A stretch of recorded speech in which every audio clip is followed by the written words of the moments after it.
Welcome to the Neen Valley Role-Playing Association, a group of friends who like to play RPGs, role-playing games, and try and have fun. If you like the video, please like and subscribe.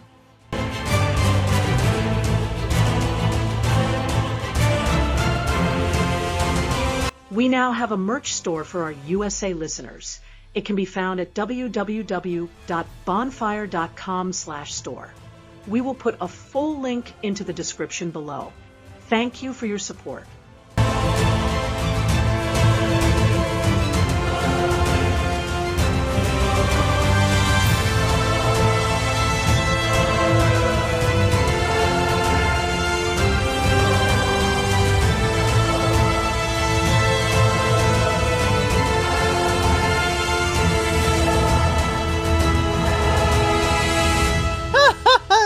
We are absolutely living in the dream tonight, everybody, as we have been through the ringer with tech. If you were watching this on Twitch, if we were streaming it on Twitch, which we're not right now, we are simply posting our stuff up on YouTube, we would have been late, and you guys would have been waiting there, wondering what was wrong with us. So once again, our ploy of just posting our stuff later gave us the latitude to survive our technical issues. What I'd like to do tonight is you see on the screen that our players all have various amounts of bennies. I'm hoping that they kept the extra benny that they got the other day. Oh, yeah. We have. I see that some of them have done that. Yeah. So I like that, and we're going to continue to hold on to that.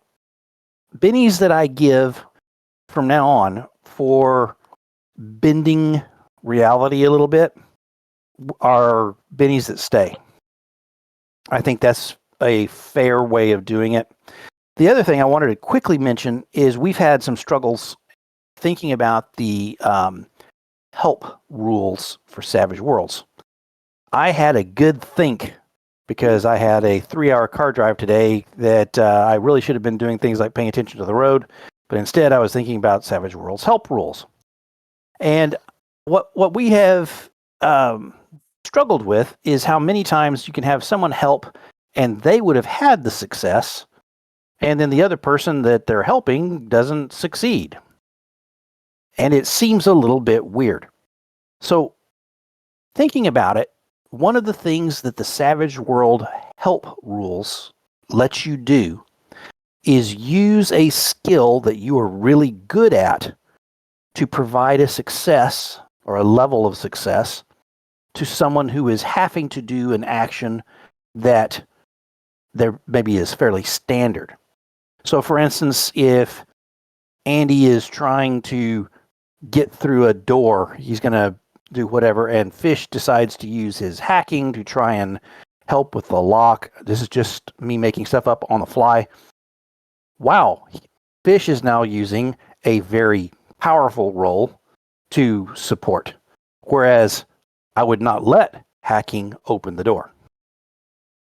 Okay, so if you're in a situation where you've got a thing you have to do, and then someone else is able to help with something that they are good at, that's a way that it works very well. I think some of the slop has been as I've let you guys choose many times what skill to use, largely because I'm constantly looking up which skills are available because I've bounced between too many games, and having played a lot of Blades in the Dark and things like that where the player chooses which skill to use, I'm usually fairly comfortable with that. But I can see how it's designed in such a way that, I tell you, you've got to do it this way, and someone can come at it obliquely with a skill that they're good at and provide those successes. So think about it that way. And then the other thing that I will do as a house rule, if you are helping someone do the exact same thing, let's say it's strength, somebody's got to lift the rock off whatever. If you say, I'm helping so-and-so, whoever succeeds gets it, okay? However, we count both rolls. So what that gives us is the possibility of the other person screwing it up terribly, or getting extra successes that give you some extra benefits. Okay? Yep. So in those situations, I will go with, if you guys are both trying to do the same thing together, if it makes sense, then whoever gets it gets it. Okay? Yep. All right. That does make So sense. anyway, that's us discussing Savage Worlds rules, which in general are really pretty tight. We've played a lot of 5e where everything is written down and there's not a lot left up to the GM to try and interpret. But I think that that's a decent little interpretation. Meanwhile, we've got some cards to give out. And I have cut them, I have shuffled them, and I will cut them again right in front of you. And then I'll go, okay, Rob, I get him off screen. Oh, you fall down and die. Sorry, Rob. No, no. It's shaking in their boots. Play in a combat situation. Your character does or says something so shocking that it brings the area to a standstill. All other characters. He needs a card for that. I know. He does it all the time. Yeah. But this is the fun part. Yep. All other characters, friend or foe, are shaken. Oh, wow. I like it. I like it. I think that should be a general rule. I think you should be able to. I think he carries that one all the time. Yeah. Andy. Yep. Flesh wound. Yep. Played it cause all allied extras wounded in this encounter to rise immediately unshaken and unharmed. We don't usually have a lot of extras that are allied. But okay. So the extras, not players. Yeah. All right, Christine. It is Let's Settle This. Oh, we've had this so many times. Play at the beginning of a combat round with no jokers. No characters can soak wounds until the joker is drawn. We've had that one a lot for some amazing reason as we have picked those out. Meanwhile, I am going to get out our cards so we're ready for action when the time comes. I'm going to quickly offer a Benny, and this is partially because I didn't get to 100% read the writings of our cat gone funk for this particular session. I did get the last one done, the one before, but sadly in the waning days of this week as I was trying to get things done, I have failed on that, and I would like to give the opportunity to one of you guys to do a succinct yet telling and poignant description of what happened last time. And you got to hit all of those. It should be Pete. It's got to be Pete because it's Pete that it actually mainly happened to. It's too raw. It's too raw. I can't handle the pressure. Also, I think I was unconscious for a huge amount of it. So, you know. And when he says raw, that's how he likes it now. Anyway.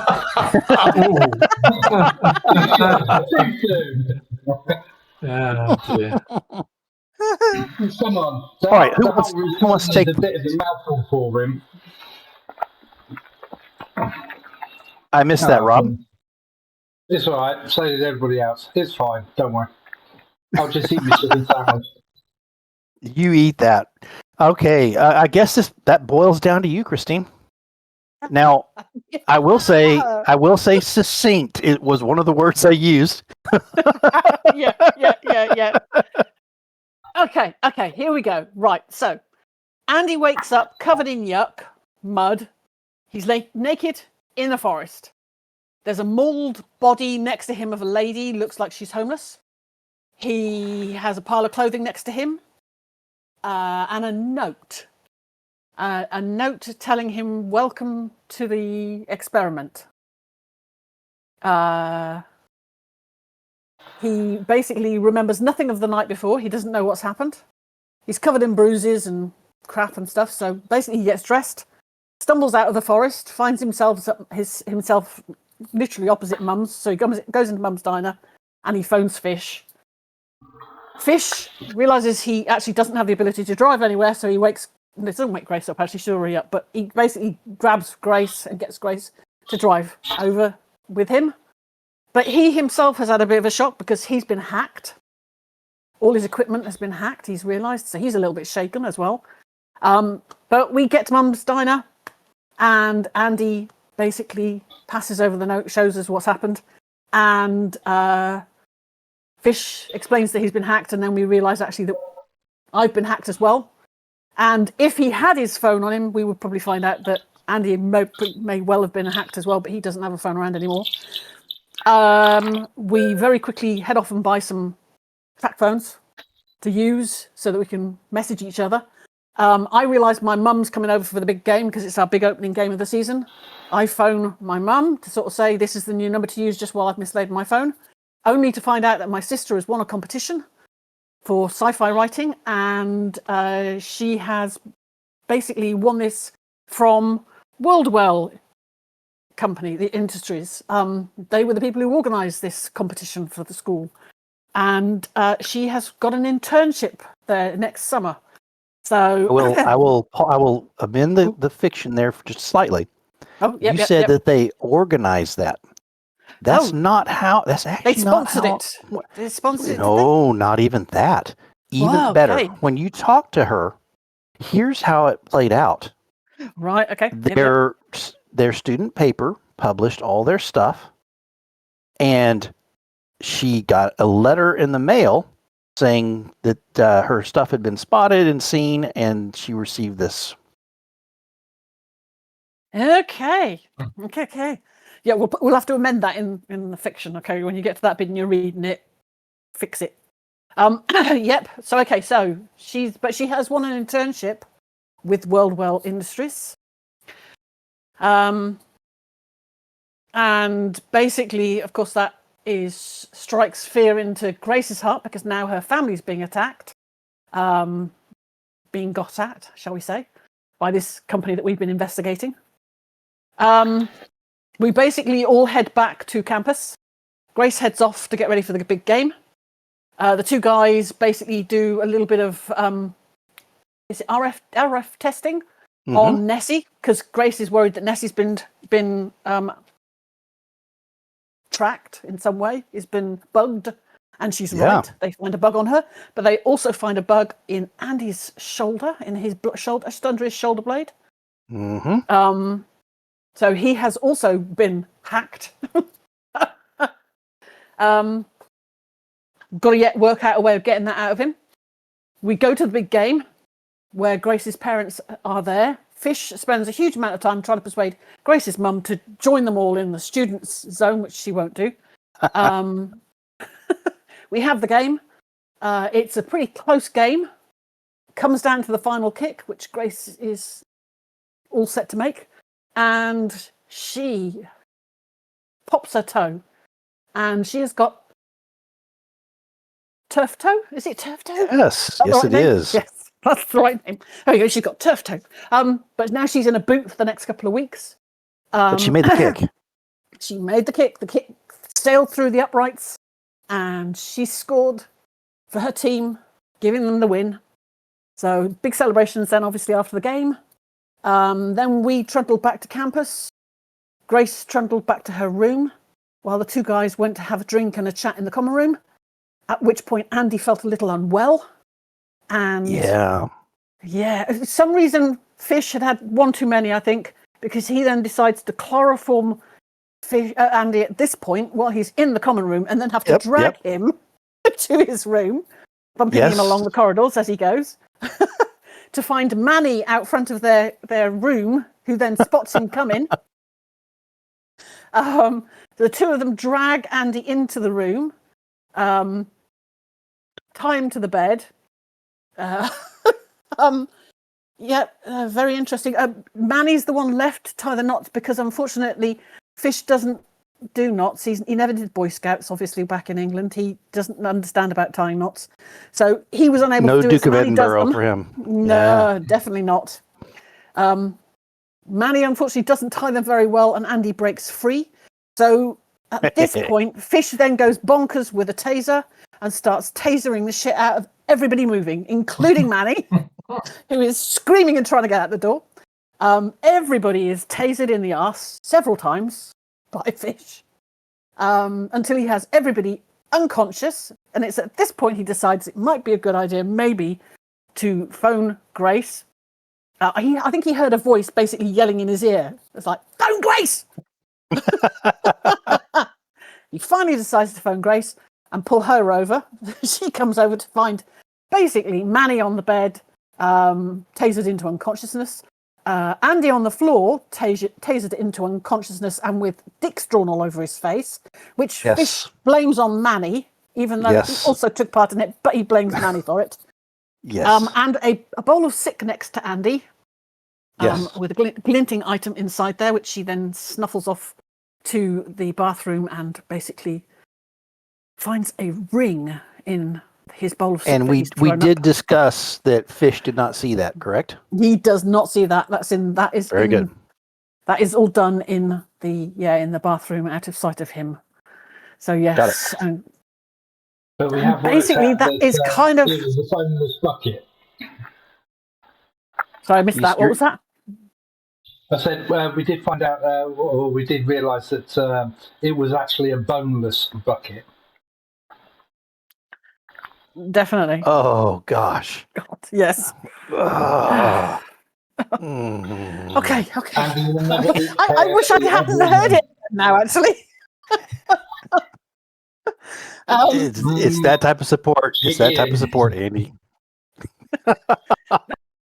I believe that is where we have left it. The Grace has come back into the room, basically put the clean basin down next to Andy, and is now trying to come up with a cunning plan as to how we can get away with this. Which her cunning plan is that basically we try and use some elements of the truth to this, and we're basically going to try and persuade Manny that he has also been drinking along with Fish and Andy, that he's had a bad reaction to the alcohol and basically had a bad nightmare turn. We've had to literally hold him down in bed, and we're going to draw dicks all over his face, and we're going to draw dicks all over Fish's face as well, to basically make out that the three of them are partying. So I would love to pick up right there, because I think this is really brilliant. Because, and you notice that you got so many bennies, it's not even funny. As you are busily scrawling a big penis on Manny's face, the door opens from the bathroom, and it's Jamarion. He goes, "Hey guys, what the? Oh, it's Jack and Jill, isn't it? Jack and Jill." And Jamarion has been living the life of Riley, because our good friend, played by John, who I just biffed away his name because I'm so sleepy. Quickly, guys. Tomo is moved off campus, and so Jamarion's been living the life of Riley in a room by himself, but he does share the restroom with the other folk here, and they tend to walk back and forth through and chat to each other, and he's standing there, and Grace, you're like a deer caught in the headlights with the magic marker in your hand with this big penis on Manny's forehead. Could it be worse? Could have had the strap on. Yeah, well, if you'd ever got around to reading the story, you'd also know that there could well be a butt plug in there too. Well, I will find extra stuff. And I will say, for those of you who are not reading the fiction that accompanies this, you're missing out a lot, because things are added that help flesh out the rest of the stories. And Christine is doing this out of the goodness of her heart. We will find a way to post this in such a manner that you guys can enjoy it as well, because it really gives some insight to how the whole thing functions. Anyway, Jamarion, oh, dude, let me get in this. And he comes over. Keep it down. We don't want to wake him. Yeah. Yeah. Okay. So he grabs a magic marker as well. This one's like purple, and he's going to town on right in the middle of Andy's forehead, but he's working on the opposite sex's genitalia, and that is staring like a third eye out of his forehead at this point. Oh, nice. I have got my hand on my taser, which is in my bag again. Now that everybody's unconscious, he's gone mad for tasers. He's taser happy. If Andy starts twitching and starts growing fur again, then that poor boy's going to be on the floor. So anyway, the art festival continues for a little longer, and you guys get to the point where you're laughing, and Fish has been drinking. Fish has been drinking, and hopefully Jamari has been drinking. Oh, absolutely. Yeah. And so you guys pull down the covers, and they go to town on the body as well.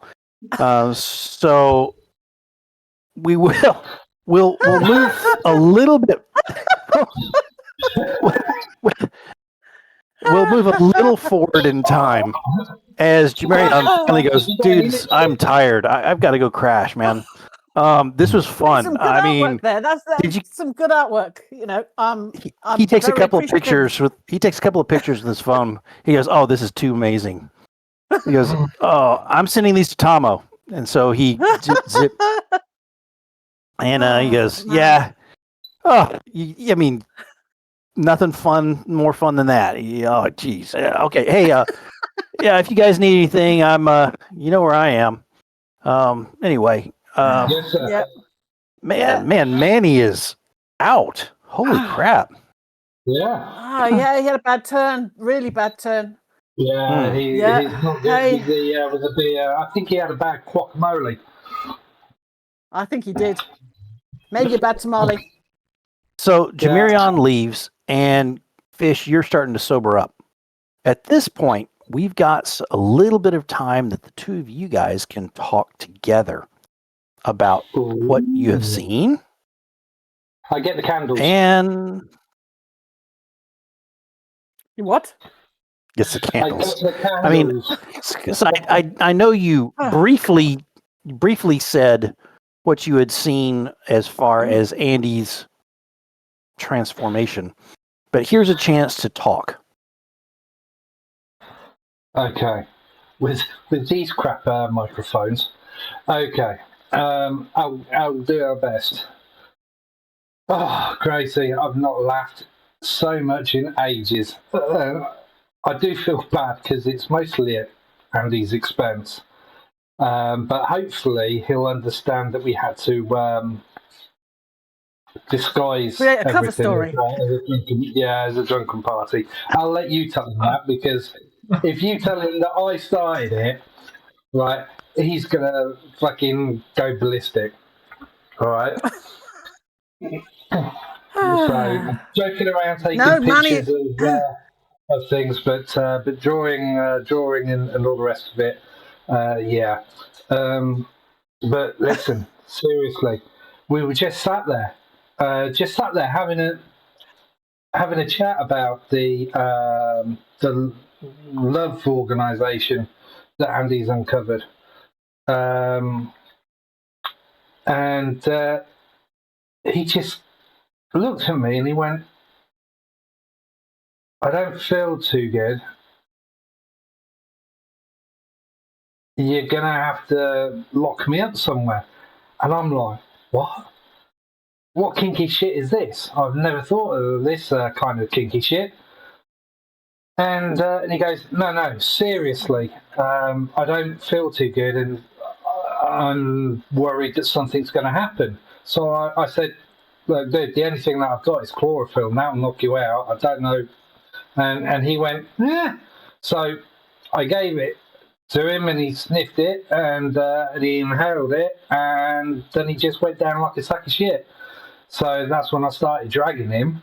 But it wasn't until we got him on the bed that he...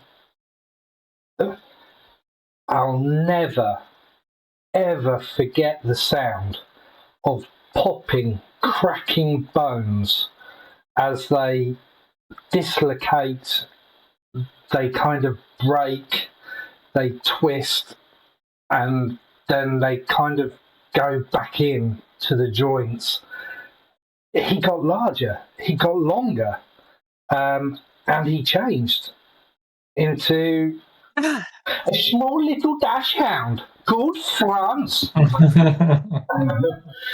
No, he was frigging a huge thing. It's not a dog. We need to talk to somebody who understands these things. Is he going to do this every night, do you think? I would thought this was just full moon, but I mean, it's not full moon tonight, so he's changed tonight as well. I don't know. Maybe there's some lore about it somewhere. Maybe there's something called myths, which we might be able to. Maybe there's something in the school library. I mean, it's pretty well stocked if you know where you're looking. Maybe the Agui library. Maybe we'll find something with Sonia Alvarez. Maybe she'll have something for us. Yeah, we need some help. And I'm also now thinking we need to get off campus. Maybe we need to rent a property because we need to get Andy to a place where he can do this without being observed. Because if this happens when he's on campus and in the dorms, that's his life gone. We've got to get him somewhere where he can basically change if he needs to without being observed. My biggest fear is if Andy knows he's changed, how is he going to react to even the remote possibility that he could have snacked on that woman from when he woke up this morning? I don't think I don't want to tell him. It's going to hit him hard. I don't want to tell him anything like that. We've got to. Maybe there's some way of controlling it. Who knows? We need to find out. We need to find out some lore on it. We need to do some research. That's what we've got to spend the next 24 hours doing for him. All three of us in the library, any other help we can get, maybe Margaret Winters or something, Sonia Alvarez, whoever, Glenn Mack even. We've got to get people in to help us on this. They don't need to know that Andy's the person who's changing, but we need to know the lore on werewolves. Yeah, the three of us have seen something that looked like a rather skinny, scrawny, hairy dog, but was far too big to be a dog, and we lost it. Yeah. It outpaced us even in the car. It went off road and we couldn't keep up. I think that's the best thing we could do. I don't like telling lies to people, but it's Andy. Well, it's not necessarily telling lies if you just omit to tell him in the, Yeah, Andy's good to be with. I don't want the... Man, he's a gentle spirit. Yeah, I mean, my life was nice and easy before we came to this fucking state. Pete, you want to grab the picture behind you, Pete? Yeah, I was going to. Yeah. Oh no!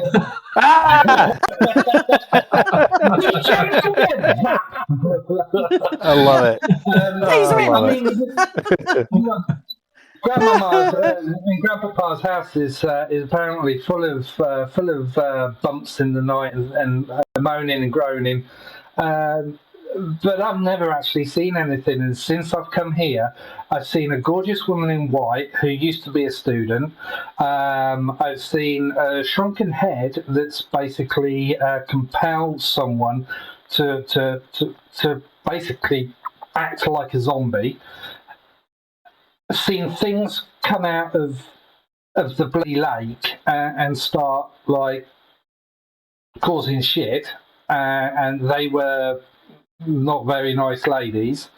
We've seen an entity in black, and that was the old keeper of who killed that kid. Seen the kid itself saying, "Thank you for saving me and finding my body," and yeah, I mean, seriously, I'm actually struggling to keep it all in one place so that I don't open that door and think about it.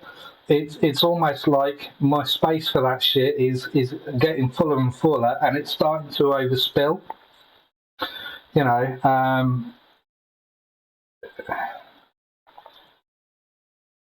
yeah. Oh, and then we've got the bloody spies from Dark Plans Are Us, super secret, who are really crap at shooting through glass because they need a laser pointer and the needler, you know, and then yeah, Vampires, aliens. I mean, come on. Aliens. Oh, yeah, We've got a lot. Aliens, guys, with their probing sticks that Andy's got. Yep. The vampires we fought in the sewers. We've seen a lot. Yep. So we've seen a lot. We've experienced a lot. We've still ever again. This is really cool. I've enjoyed the conversation. I think we'd like to move it towards sort of what you guys were talking about, the discussions either with Sonia Alvarez or Miss Winters or looking in the AG library or something like that. I think that sounds like a lot of fun. So what I'll do is, as the evening progresses and you're talking, I think it was fairly late when you guys were crashing. Definitely. Your toe is aching a bit, so you know you need to take another Motrin. About that time, you see Manny is starting to stir, but the light is just starting to. It's the first false dawn where you are getting a little light over the horizon, and you know that it's probably 3, maybe 4 in the morning, and it's not going to be incredibly long till you've got the dawn coming, and the next day you guys have spent a night both laughing up, yucking it up, ha ha ha, because you were a little bit drunk and everything else, but also the horror of things just pushed you in different ways. What do you guys do as you see that Manny's starting to wake up? Is Andy stirring at all? Or is he completely flat out still? He's still out. Okay. I'll take his Manny. You may have a... No, I'm only joking. I'm only joking. Yeah, chloroform him. He chloroforms him instead. Yeah. God. No. So I'm thinking, if Grace is asleep, because we would have taken turns to have a little bit of a sleep, and then to keep an eye on both Manny and Andy. Okay. Fair enough.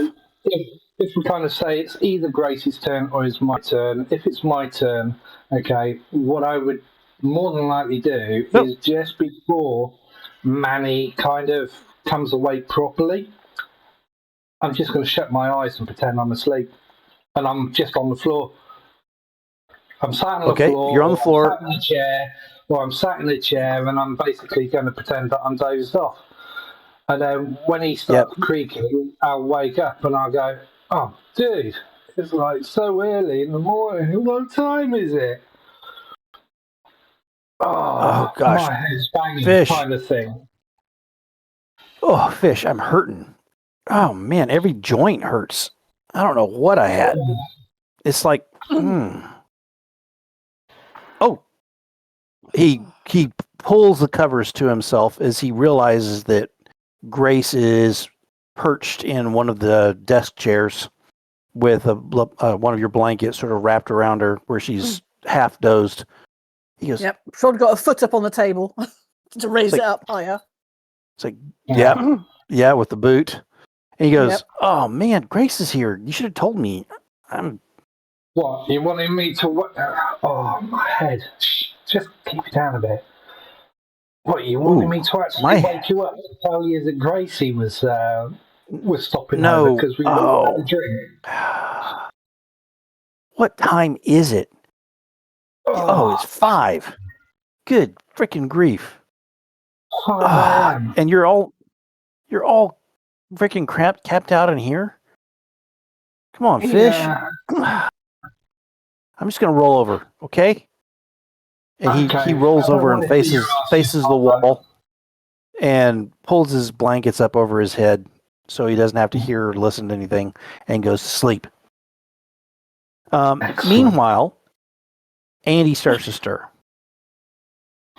Andy, you're swimming up through layers of fog and half dreams, nightmares that you've got the feeling that you were in one of those dreams where you're getting chased for hours, and which leaves you sort of feeling exhausted mentally, whether or not physically you really are. And when your eyes flutter open, you see the ceiling above you, and you can hear Fish whispering to Manny below, who's on the bunk below you. Are you on the top bunk or bottom bunk? He was on the floor. Have we managed to? Okay, so he's on the Jamarian there. You did get Jamarian there, so Jamarian might have helped you to get him into the bed. That makes sense. Are you on the top bunk? Myself and Manny put him in the bottom bunk. I don't know. And Manny then tied him up, didn't he? So to the bedposts and things like that. But he broke out of the bottom bed. Have you untied him? Yeah, he broke free. He's never been retied. Is he tied right? Is he tied right now? No, he's not. He will have some burn, kind of like friction burns, where he pulled against the top, the knot, and that's how he broke them. But apart from that, so if he looks, he will see that his skin has been roughed up around his ankles and around his wrists. Okay. However, may well have healed from that. Yeah, maybe. And Andy, you feel more vital and functional. You're like ready to go for a run. You feel good. You feel extremely rested. Okay. Did we decide I'm on the top bunk or the bottom bunk? Top bunk. Bottom. I'm just making bottom. Okay, I tried to make a decision in a hurry. Great. Right. Okay. Yeah. So Manny's on the top bunk. Wait, fair enough. Last episode, Manny was on the bottom bunk. The top bunk was free. What I thought. Yeah, the top bunk was free. If you got Jamarian to help you Andy was on the floor. If Jamarian helped you with Andy, you would have put him in the top bunk. There's no way that you're going to lift Andy to the top bunk. Probably not. A dead weight. Not on his own. Not even with two people. No, it's not going to happen. I fold in the. It's really hard. People fold in the middle. You fold them up. Just ain't simple. Fold them up. Just fold me up. Like a sandwich. No. Like a clamshell phone. Yeah, I'm happy enough that you guys got Manny to move up above, and it's all good. Manny was unconscious at that point as well. We've had to lift Manny, so that means they're both in the bottom. Really little compared. Yeah. Okay. Andy's really little. Andy's not big. Andy's you keep thinking of Andy as thinking of Andy as himself. He's not himself. He's tiny. No. Yeah. I think funny. Manny's a vegetarian, so there's less weight to him. So I'm going to go ahead and just executive call. We already said that Manny was on the bottom. You guys were able to manhandle, and it took all three of you, with someone pushing on his buttocks so that he didn't fold in the middle. And Andy has been asleep in his own bed. So when he wakes up, it's in his own bunk. Oh, yeah, okay, right. So he can sit, as you said, he can hear the whispering. Yeah. Okay, so he's going to look He over basically the hears side. Manny say, I'm going back to sleep, Okay. All right, he's going to look over the side. I guess he'll see Fish and Grace there. Yep, Grace is asleep in the chair. Okay, so what he remembers of the previous night, presumably he remembers not feeling well. Yes. And telling Fish to tie him up somewhere. Yes. So lock him in the closet. Yeah, so well, I think you probably can remember Fish coming at you with chloroform. Yeah. Well, okay, because Manny's there, so he's not going to want to say anything.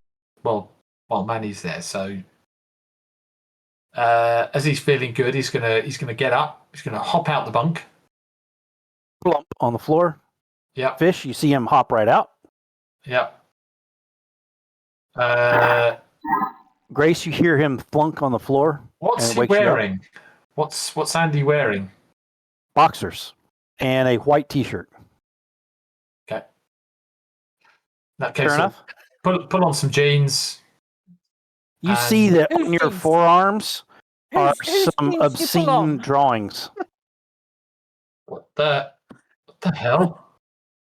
Okay. There's a long Johnson that runs down your forearm, and the palm of your hand is the head. What the hell? He's going to go and have a look in the mirror. Oh yeah. It's you're tattooed up with Fish, you son of a bitch.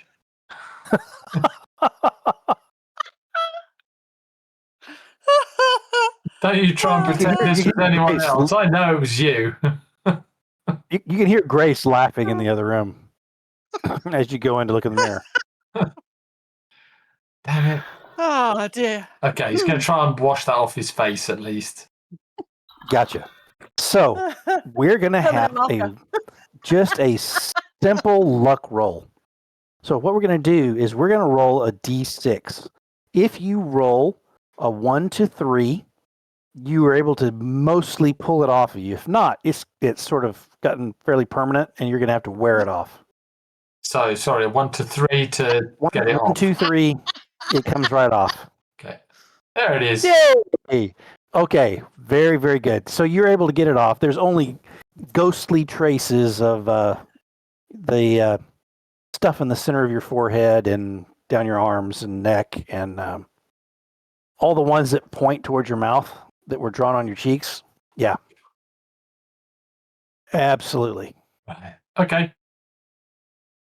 So you have scrubbed for a while. It's as good as you can get it. It's going to take a while. Right. He'll put on a shirt so he can cover his arms at least. Yep.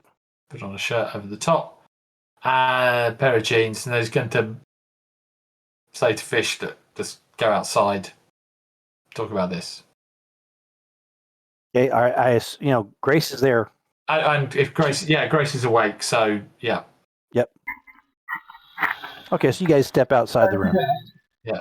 Don't forget, Shut the door Andy quietly. also notices that Fish has got penises on his face as well. Okay. It's a story that we were trying to start, that we got drunk, and this shit happens sometimes. Okay, all right. I guess I understand that. So what actually happened last night? Tell me what happened. Because last night I remember you were coming out with your funky chemicals. Oh man, you down that shit like it was a single malt scotch. What? Chloroform? You don't drink chloroform? What are you on about? Don't drink it. Well, Don't drink it. that's what I thought. That's why I thought that you'd gone off your rocker, but no. No, you inhaled an awful lot, and it was a good job. So, look, shit. Okay, I didn't want to tell you this because I honestly don't know how to put it politely. And we walk outside. Okay, we go down the stairs and we go outside where we've got a little bit more peace away from prying ears. Okay. Hang on a second. I think I'm on the ground floor, aren't I? I think you are. So I think you guys are just going to head out. Now, when he says, I didn't want to tell you this, whatever, you glance over at Grace's face. What's on your face? What does your face look like when he says that, Grace? What does Andy see? Pretty neutral, to be honest. I mean, we hadn't necessarily intended to tell him all the details of what happened last night, but he does need to know. Okay. For his own safety, he needs to know. If we don't tell him. So, okay, I mean, you're just telling me what's on your face. I'm reasonably accepting of the fact that. Okay, so. Yeah, no, it's pretty neutral. It's maybe that's comforting. Maybe that's comforting, Andy, that her face is fairly neutral about the whole thing. Okay. And you step outside. The thing is, Grace hasn't actually witnessed it, so she's not heard the funky noises and really freaked fish out. She's only been told what happened, so I think that there's a bench. Why she's handling it as well, I think. Yeah, there's a bench not far away. You guys can sit down in the early dawn light. Yeah. Okay, so spill. What happened last night? After you asked me to tie you up, which honestly I thought that you were just into some kinky shit. To be fair, I think you know what I'm going to say, but you changed, and you got longer.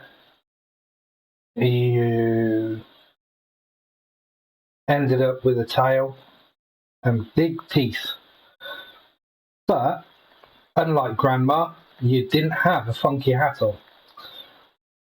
At which case, I'm sorry to say, I tased the fuck out of you, and I carried on until you were out of it, completely out of it.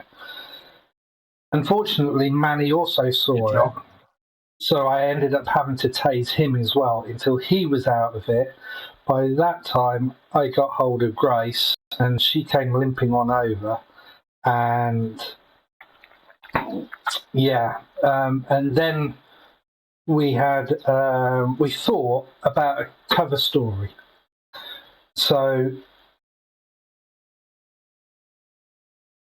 the first thing that came to my mind was to grab a pen and to draw a penis on your face.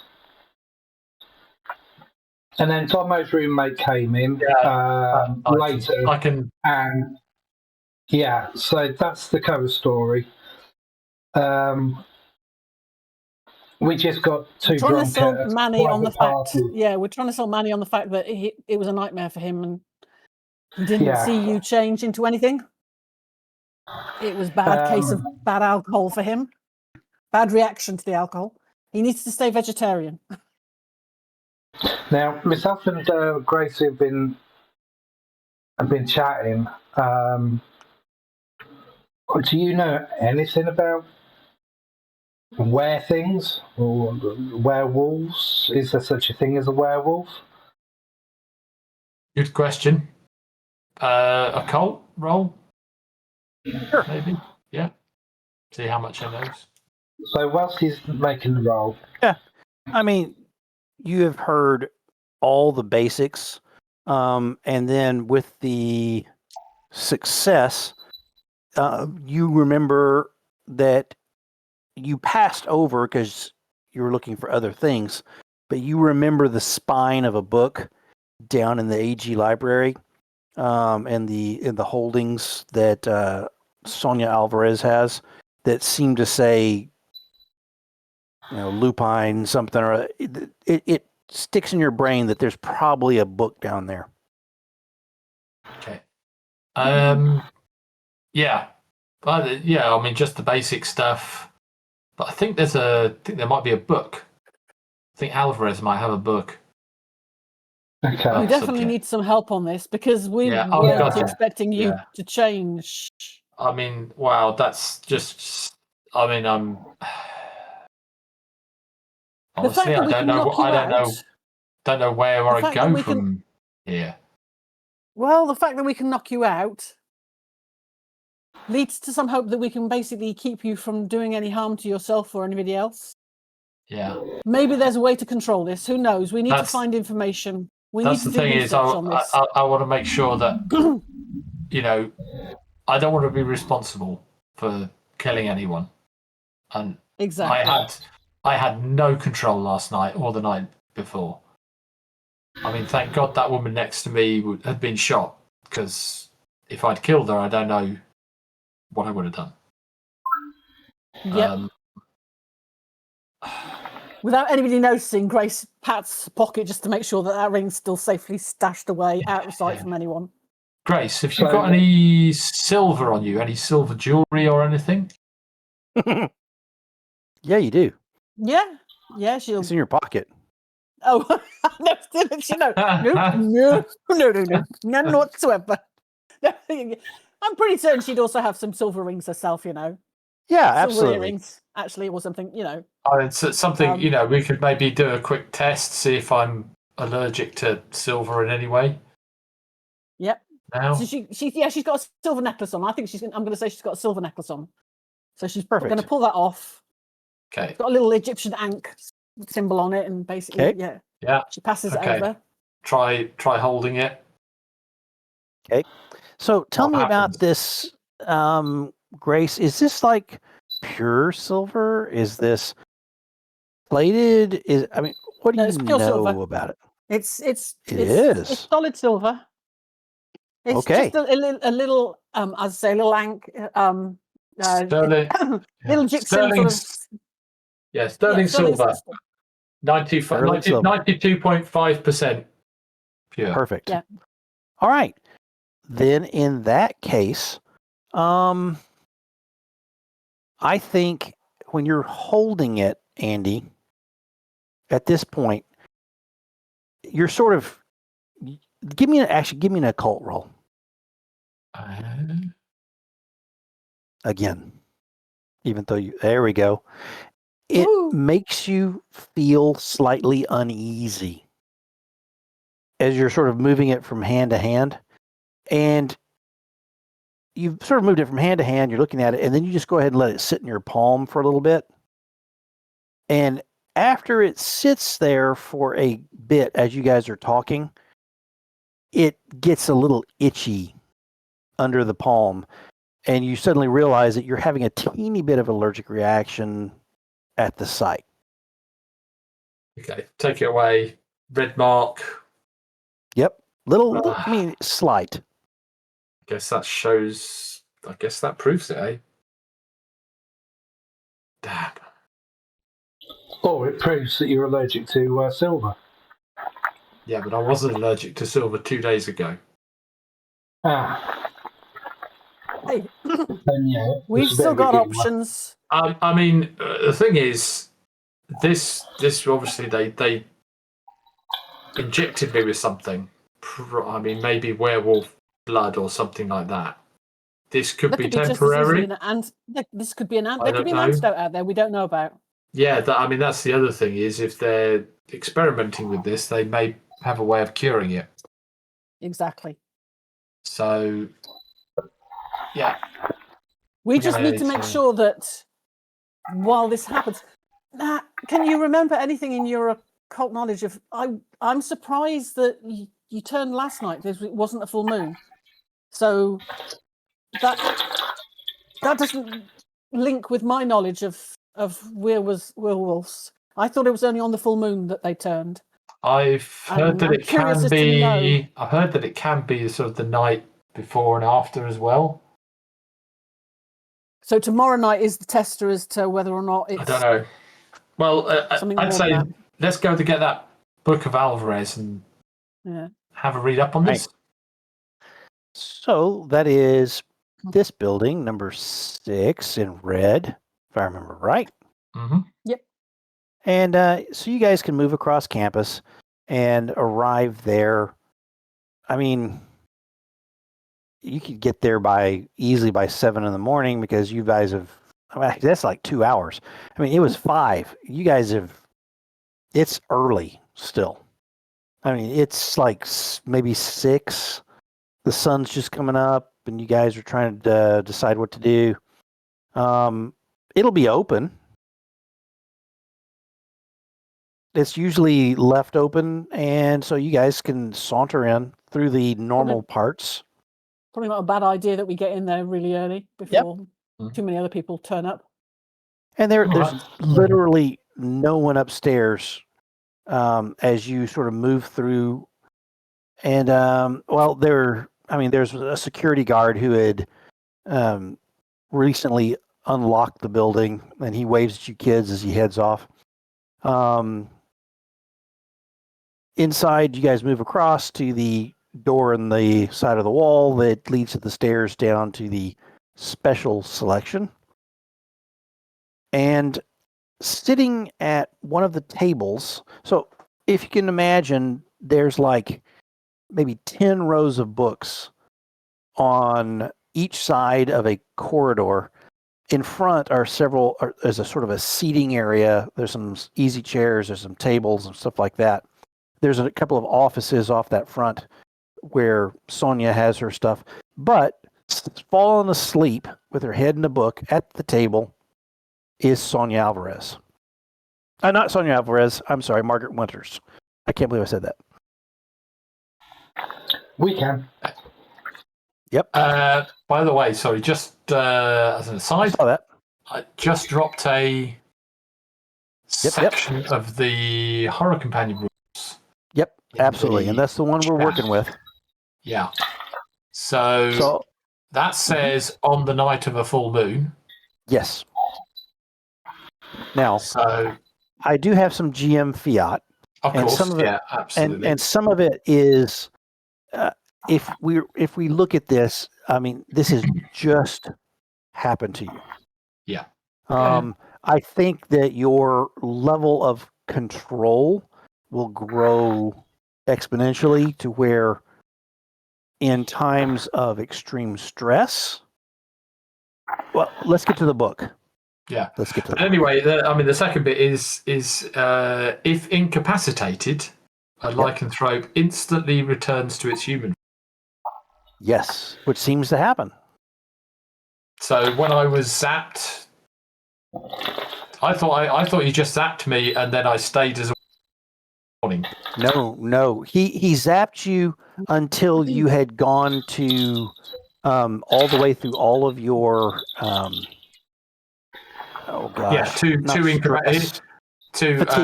fatigue, to incapacitated. Yep.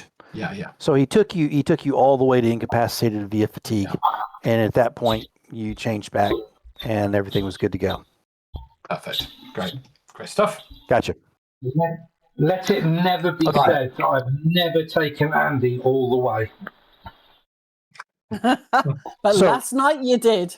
Yeah. If you guys don't mind, can we have a brief break, and then we'll talk with Margaret Winters? No problem. All right. See you in a second. Yep. Hey, welcome back after our short break. Some of us had to recharge our drinks and things like that. And I heard my dog getting yelled no out at the other room. Anyway, in front of you, Margaret Winters has slumped across the desk, asleep on a wide book, and is fast asleep.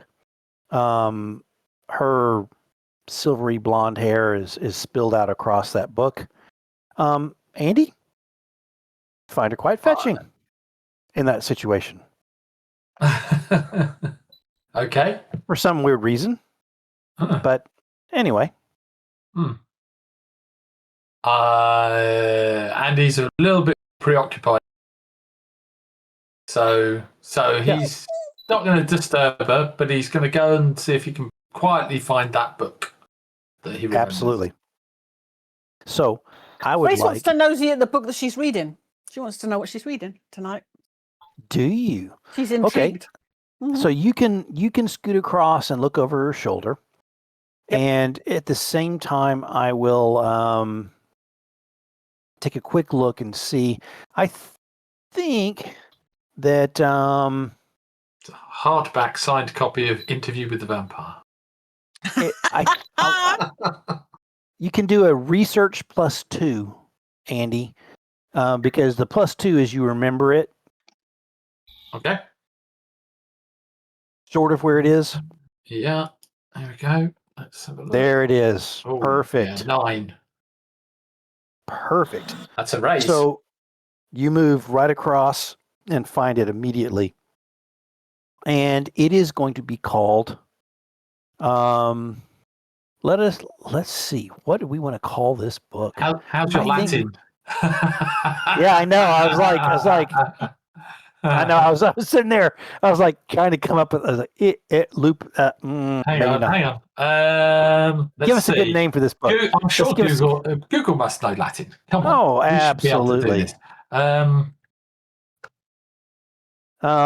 It's going to be Path of the Wolf.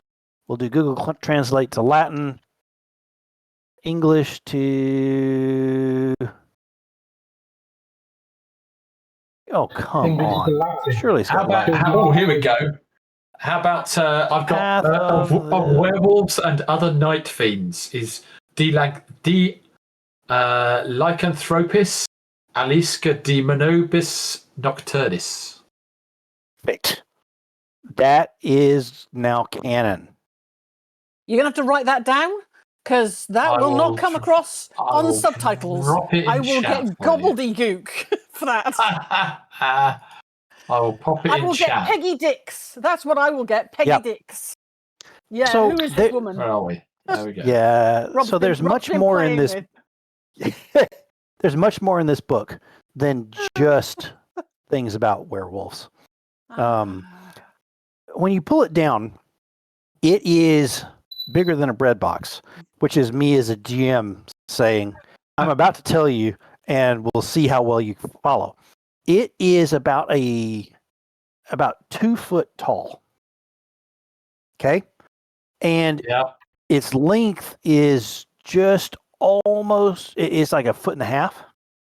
It's bound in a light blue dyed leather with brass studs, and it is the backing of it has been broken where it's been like pushed down and sort of twisted, and so the pages inside are loose a little bit when you pull it out, and you realize that it's in a bad way.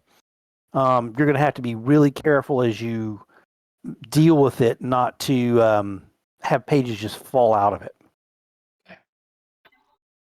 However, the pages are not brittle.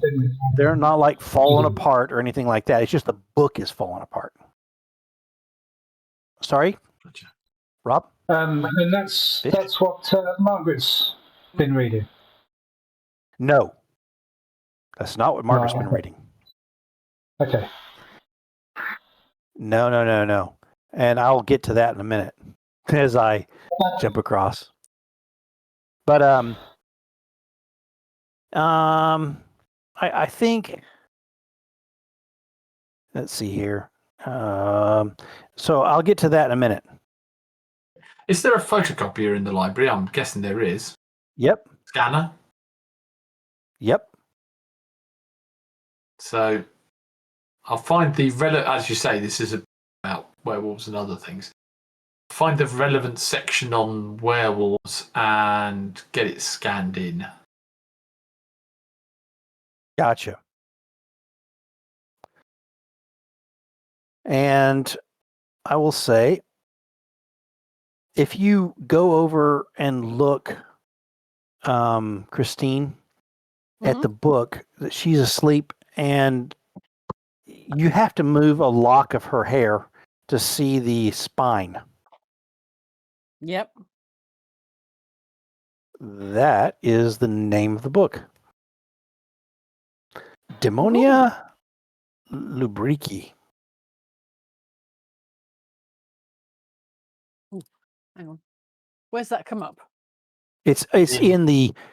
I'm sorry. I'll put it in both chats so it makes it easier. Discord I can to never find. find the Discord chat. I don't know. There you where go. that is. It's in Roll I know 20. You guys all know it. Hang on. I know you guys all know it. I have let me no idea. show you for the future. I put it in I Roll do 20. need to know. I put it in Okay, both. so that's demon. There. What was the surname? I'm looking all across this screen. Discord. There's lots of talking. Flipping. There's lots of talking. Oh, yeah, babe, there it is. Look at it all. Demonia Look at all this lubrici. stuff. All this stuff. So I have put the name in both places to make things easy. And so that's that is demon library lubrici demon. Rob, give me a roll. I want to roll for this because you've had a lot of Latin. I'm trying to work this out myself. Well, I'm trying to work this one out myself.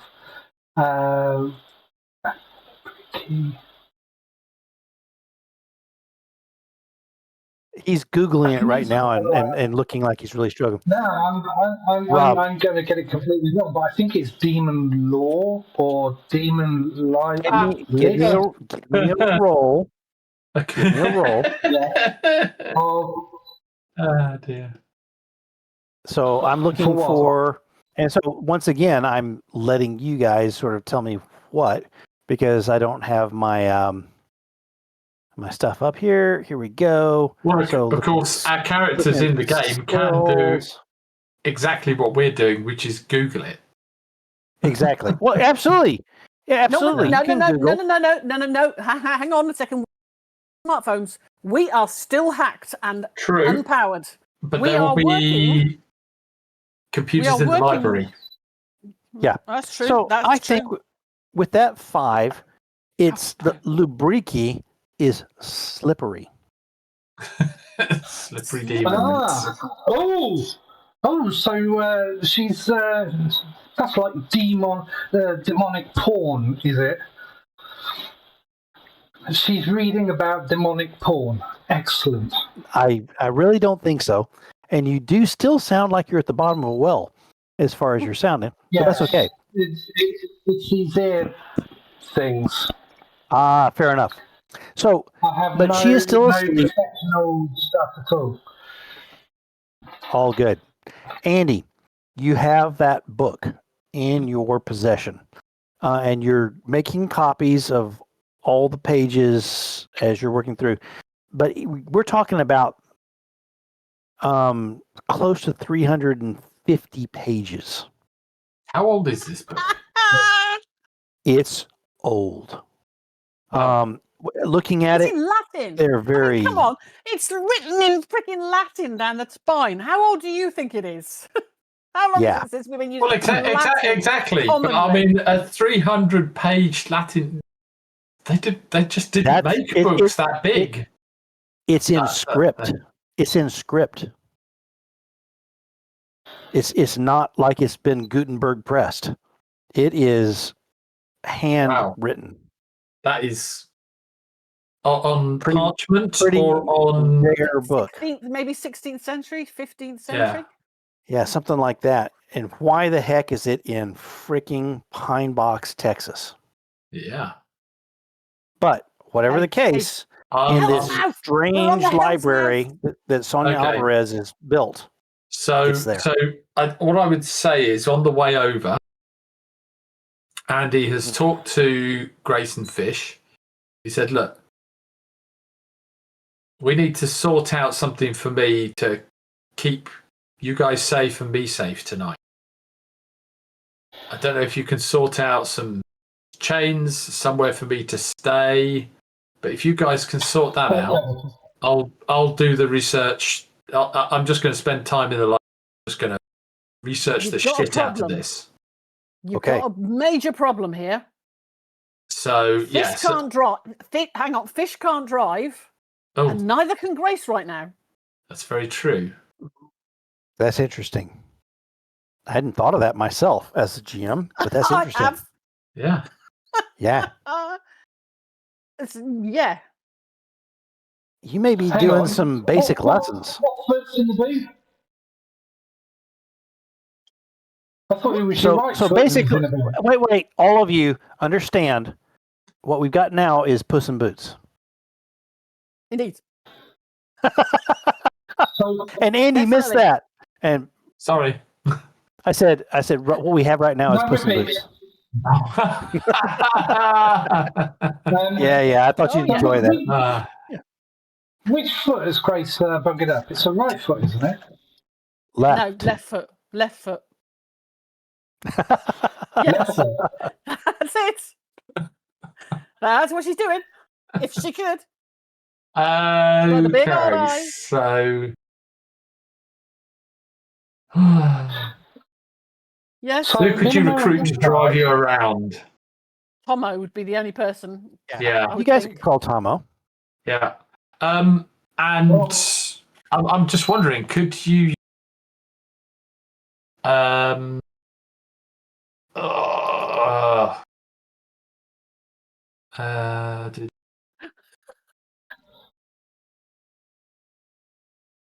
Jackson Green's place? Does that have a basement? No. Single story. No. Is it an apartment or is it a separate house on its own? It's a separate house on its own. Old. Crap. I need to pull up something. But yeah, I mean, if we got the keys, we could crash there for a while. Worst case scenario. Worst case scenario for tonight. Worst case scenario, we put you in one of the greenhouses that's never used. I mean, what could go wrong? It's never used except for weird science experiments. Yeah. Yeah. Hey. Nice. Okay, I found what I needed. So anyway, the plan is Andy will be researching the book, scanning it, reading it, doing whatever. Fish and Grace will go and sort out the rest of the necessary for tonight. Brilliant. Yeah. I'm going to jump really quickly to Andy's got his favourite brain food. I love it. Nice. On it. Big Cheetos. I think you are. You're down there and you're working on that particular book, and you're actually in your element. I mean, you're just a second, Rob. You're in your element, 100%. You are digging through those books, and it's awesome. Rob, Fish. I've just read on Reddit. You'll need to tell me if this is correct or not. But according to Reddit, in American cars, be it a manual or automatic transmission, the pedals are arranged from left to right. I.e., they are the same as the UK. They are the exact same as the UK. Right. Yep. So if Grace is buggered up her left foot, she can still use the throttle and brake because that would use her right. Absolutely. Because her vehicle is an automatic. She can drive her vehicle. You are absolutely correct, Rob. So you guys can call Tomo or not. Yeah, it's entirely up to Grace. Because I can't drive, so it doesn't bother me in the slightest. So yeah, sorry, a little bit of fact checking there. No, that was good. So Grace, do you want to drive? I think for the first few days of the injury, she probably wouldn't want to. Okay, so we're only in the second, maybe third day of injury. It's the following day. Following day, yeah. We're on Sunday. Okay, this is Sunday. So you do want to call Tomo? I think we're going to have to. Okay. Just for this. So Few he shows up in his vehicle outside the dorm actually outside AG Library, because you guys have just walked over there, hobbled over there with Andy, who has gone inside. He pulls up. Hey, you guys want to jump in? Excellent. Thank you. You're gonna jump in the back, or do you want me in the back, or are you going in? No. Grace, what did you do to that foot? Holy crap! It's just a little bit of a turf toe. Oh, turf toe. Yeah, footballing injury. You know. Oh, okay. Well, grass course injury. Tomo, it's like big camel toe, but it affects the toe, not the No, other part. it's not. It's nothing like camel toe. Oh, Fish, I've missed chatting with you. Right. Oh, I miss chatting with you, Fish. Holy crap! And so he starts plowing across. He says, "Where are we going? What's up?" As he starts turning down towards town. So where are we going? Oh God, now that's a good question. We haven't actually covered that bit yet. Where are we gonna get what we need? Okay, well, that's exciting. It sounds like we plan just as much as we used to when I was on campus. Holy crap. We're always planning. Hey, we've been up since midnight and we haven't really slept much. So we're a bit out of it. We're a bit spaced. We're not probably the greatest of help in many cases today. Oh, man. Been a night. We're not going to go into the details because it's been a night. It's been a night. Gotcha. Lots of alcohol, lots of dick painting. Has some Fish managed to get most of the dicks off his face or not? Has he still got some? Nope. Yeah. I've still got the dicks all over my face. That's phenomenal. So I did not download. I did. Yeah, gosh. I did not download a sound, but I meant to, and that's part of my failure. But there is the siren of a police car behind you. And Tomo goes, "You have got to be kidding me." I was just going maybe 2, maybe 3 miles over the speed limit. And he pulls over to the side of the road. Behind you, you look out, Fish and Grace. You see Detective Alvarez get out of his unmarked car that he has slapped a light on top of it, and he walks towards the car. I'll wind the window down slightly. Grace, as soon as Grace sees him, Grace is going to slide the ring out of her pocket.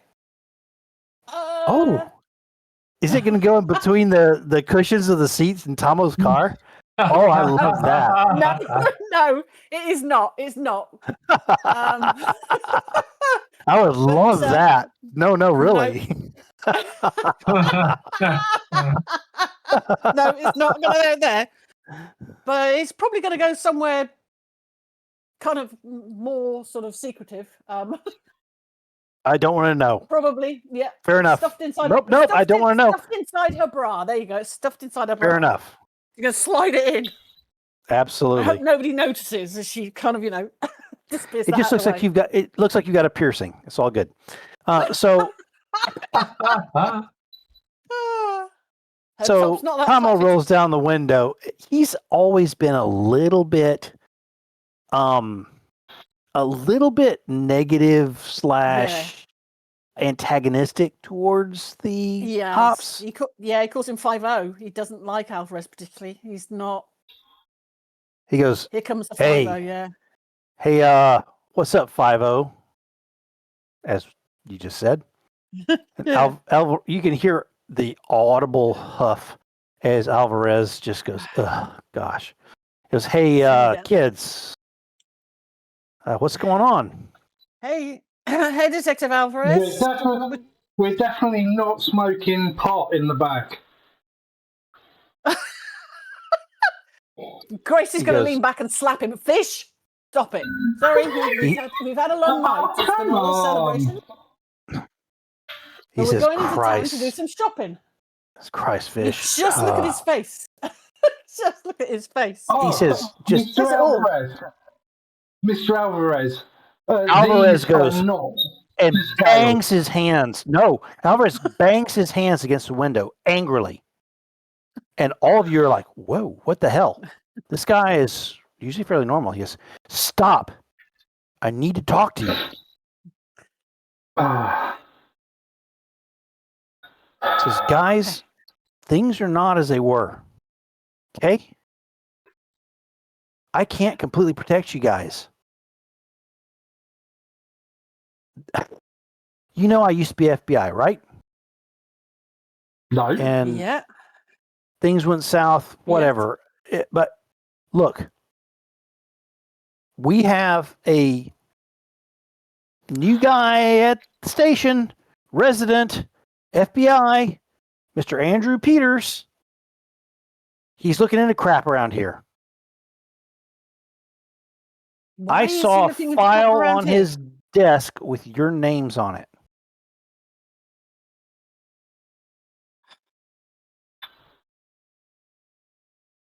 Look, it's just me to you guys. Be freaking careful. You don't have me as 100% backstop, okay? And Tomo, I know how you feel about everything, but look, I'm just trying to get you in a situation where you're safe to do what you're doing because you're doing good things. I just be careful. This guy's got a mandate from on high to look into stuff going on here. And I don't know what his mandate is. I don't know who his mandate's from. Just Andrew Peters. He's about 6'2", blonde, full of fucking muscles, probably 36, 37. He's not 40. He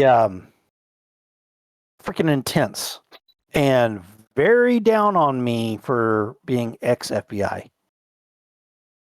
Just, I can't completely protect you. Now, I need to ask you something. Because I can try my best to protect, but I can't protect everything. There's been a murder. Okay?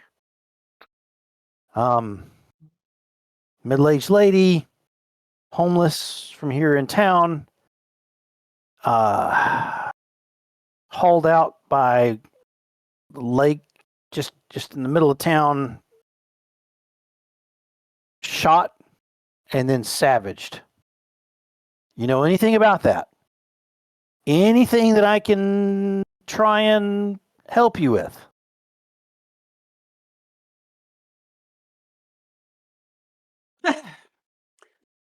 No. Okay. I don't know anything. Sounds horrific. That's probably for the best. Just know that they're doing some DNA testing. They are all over this murder like I've not seen. Why are they looking into the death of a homeless woman so deeply? I don't know. But Mr. Should we Peters, also look into it? Andrew Peters, is guiding this 100%. So, should we look into it? Oh, hell no. Stay away from this like it's on fire. Look, kids, you guys have done some amazing things for this town and the people around. I always thought that I could be the backstop for you 100%. I can't be. This is beyond me. Just be extra careful. That's why I stopped you, not because you were speeding and you were speeding. And Tomo does his little, yeah. Says, but just please be careful. This guy has it out for not only me, but I just don't know. Okay. Okay. You guys carry on. Be safe. Don't do anything stupid. I'll do what I can. Alvarez, before you go, can I ask? Yes. Yes. Do you have a number that is not your office number, shall we say, your office I mobile see that what we you're saying. contact you on? I don't. They would have access to anything if we sent you information or messages or anything. They would have full access to that, and I therefore would cut you out of anything we discovered. Shoot. He says, I don't have a, as they would say, burner. But you know, I could Maybe pick you up need to get yourself one. I could pick up one. Do you guys have a number I could maybe text? Yeah, and now I will also say, just so you know, I'm going to have said this to Fish and Andy beforehand. I'm now nervous that they've also hacked into my parents' phone, and I rang my parents on this mobile, so I'm now suspicious that they may well have my number again. Okay. So we may need to swap out phone numbers yet again. Okay. He says, "Look, I'll send a simple text. I'll just send 50." He looks at Tomo, and you'll know it's me. Okay. All right. Carry on. Be safe. I'm sorry? Alvarez, detective, sir. Yes. Is he also looking into Jackson? Yes. Oh, you mean is Peter is? I new mean, guy. are you talking about Andrew Peters? Yeah. Yeah. In fact, I'm off that now. That's his. Okay. And is he doing anything on the case or not? I don't know. He's gone out to that base X. He did all the stuff I was hoping to do. He said there's nothing to it so far. But like I said, I'm cut out a little bit, guys. I don't know what to say. Okay. I'll do what I can, but frickin' Peters is he's got the ear of the chief, and yeah, it is what it is. I'll do what I can do. Be careful. Think twice before you incriminate yourselves in some funky way.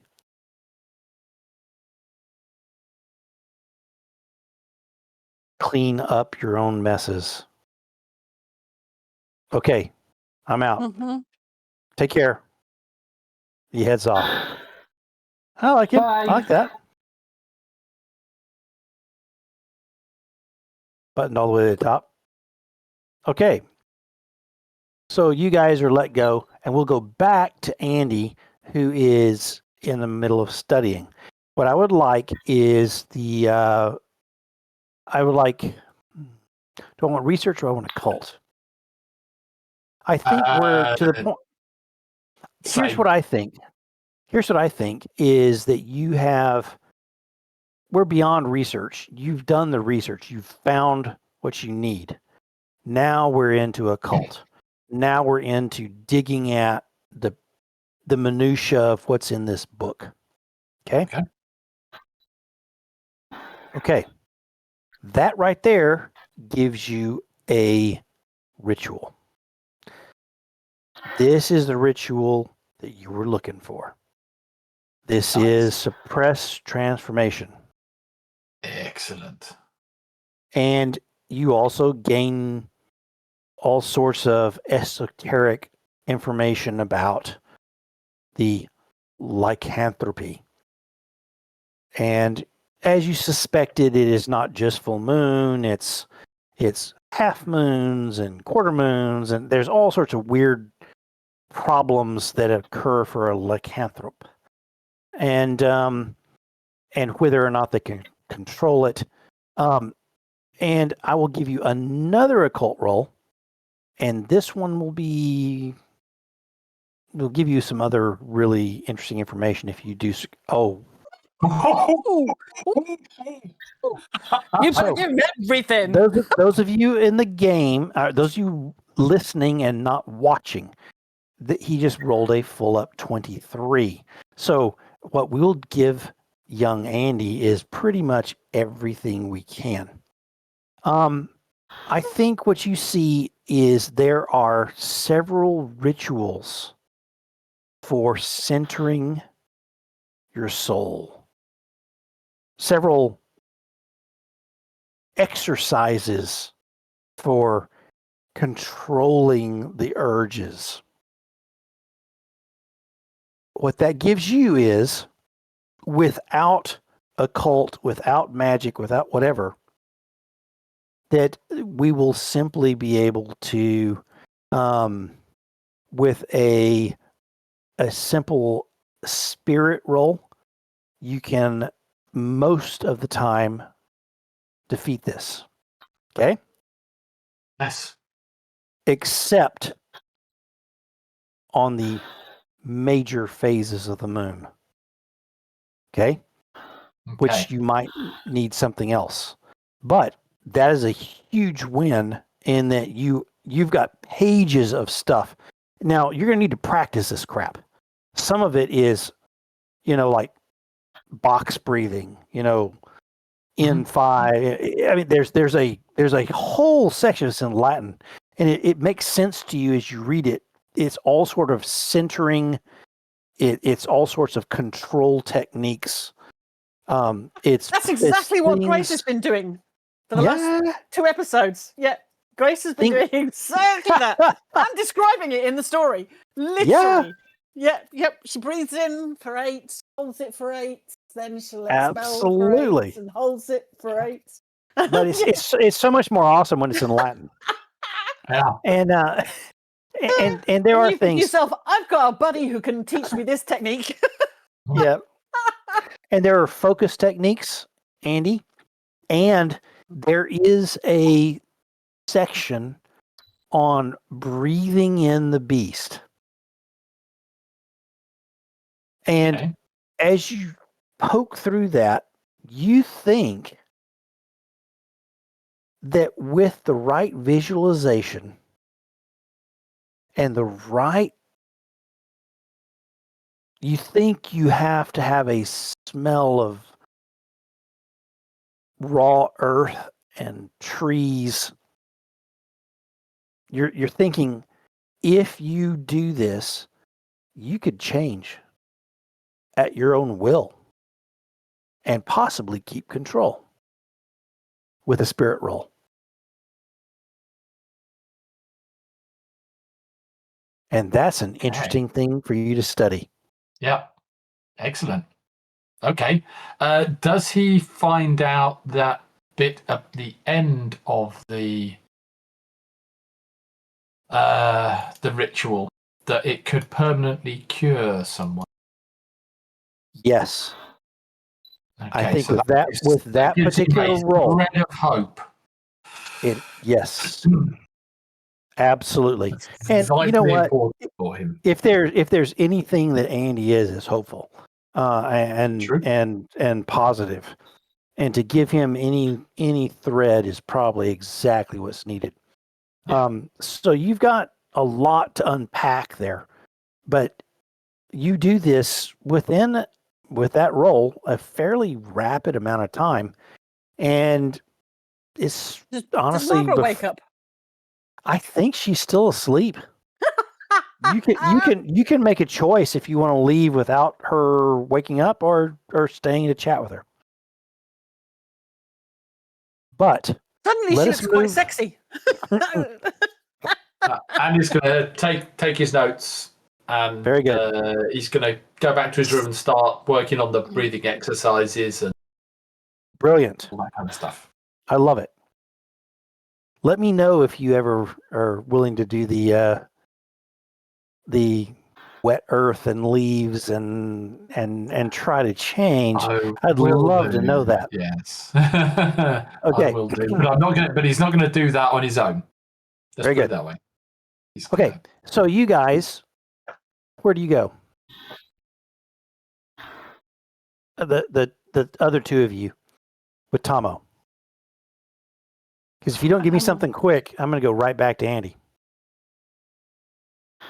I should have been looking it up. Oh no. I thought we were all together, but that's a me problem. Nope. Andy was. No, Andy wasn't with us. Yeah, I don't even know why I got in the car.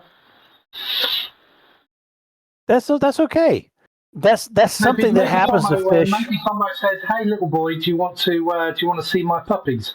And I went, "All right, then, sir. I like puppies." There's some candy. Yeah. So I think you guys are looking for another place to stay, and I think that you went. I think that's probably what Fish is doing. Yeah, Fish is looking for somewhere to possibly Okay. for us to You move guys into, rent. You guys are both boring as hell. So I'm going back to Andy. Andy, when you open the door to your apartment to go do your breathing exercises, etc., Jumerion is in your room. Mhm. Okay. Yeah. He's standing, sort of swaying a little bit.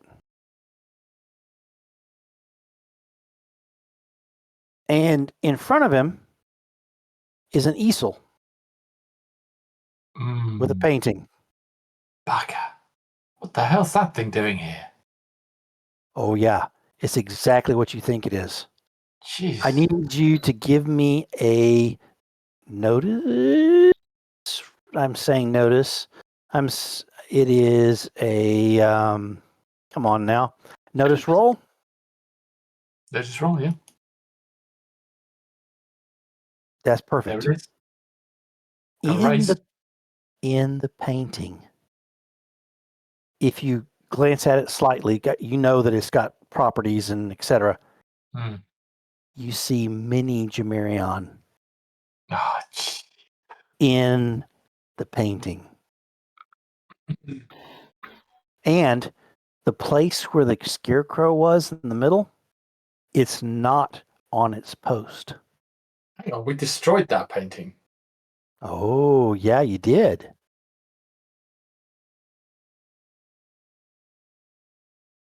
Okay, Andy's gonna back out of the room. Close the door. Okay. Now what do you do?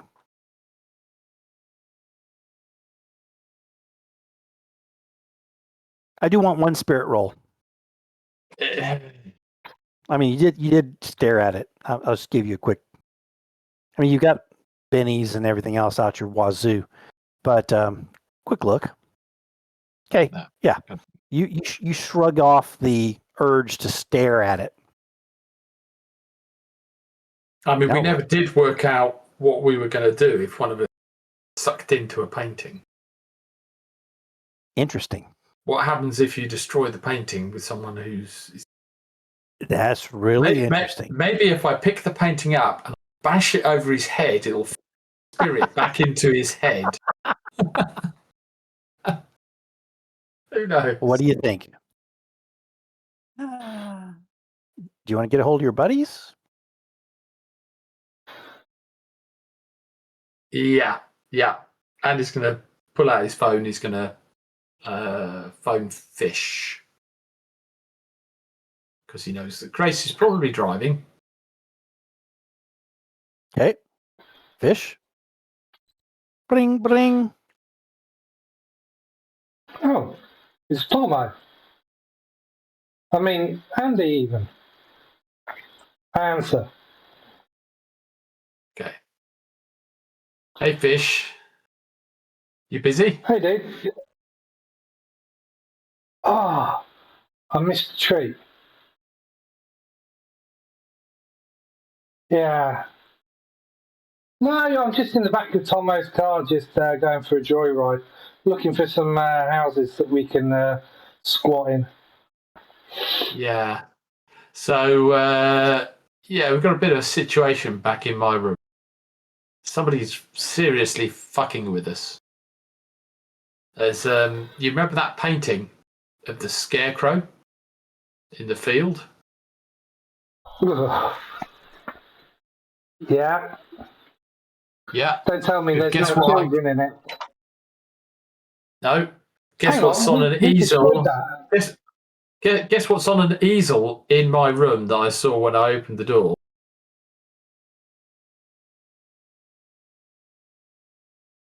Well, it couldn't have been the painting with the scarecrow because we destroyed that, didn't we? Well, exactly. That's what I thought, but it's there. But It's there. What, in your yeah, room? yep. But this time, Jamirian. Close enough. Jamarion. Yeah. Jamirion. Okay. Yeah, he's standing in front of it, looking weirded out, and his picture of him is in the picture, in the painting. I think he's got sucked in. Cool. Not quite cool. sure what we do about this. No, not cool. If we destroy the painting, we burnt it though, didn't we? Sorry? Did we? Did we burn the painting? We destroyed that painting, yeah. And the paintbrushes used to make it. I mean, we know there were another couple of paintings, but I would have thought they'd have been of a different subject.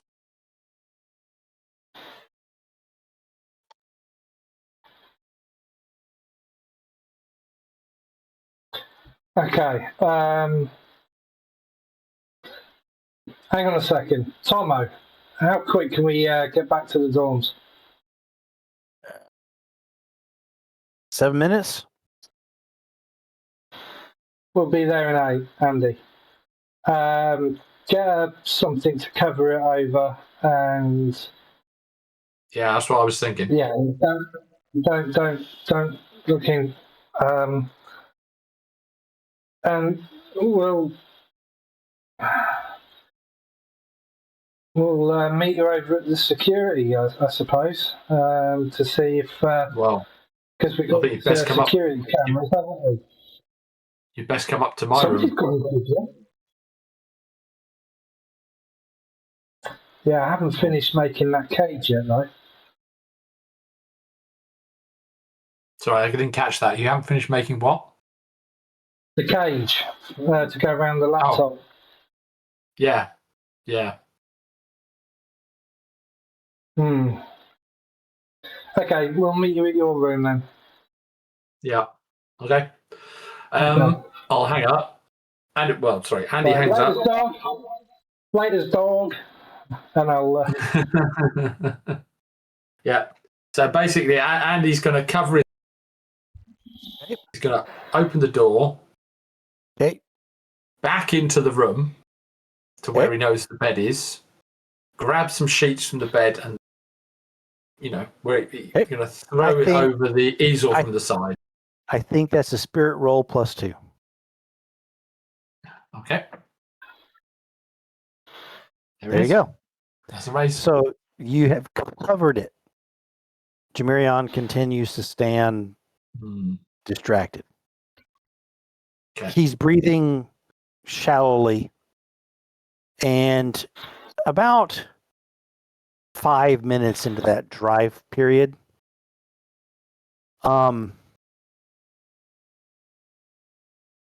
you see a bloody slash open across his chest. Great.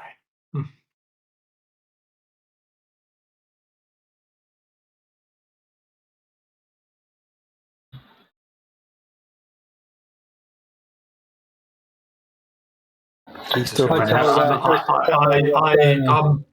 I'll basically put I'll get something to put on it, bandage of some kind. You guys, Tomo's dropped you off. He's like scooting on, so the two of you guys can run up to the room. As you guys arrive at the room, you can see that Andy is applying bandages or something to Jamarion, who's standing there bleeding.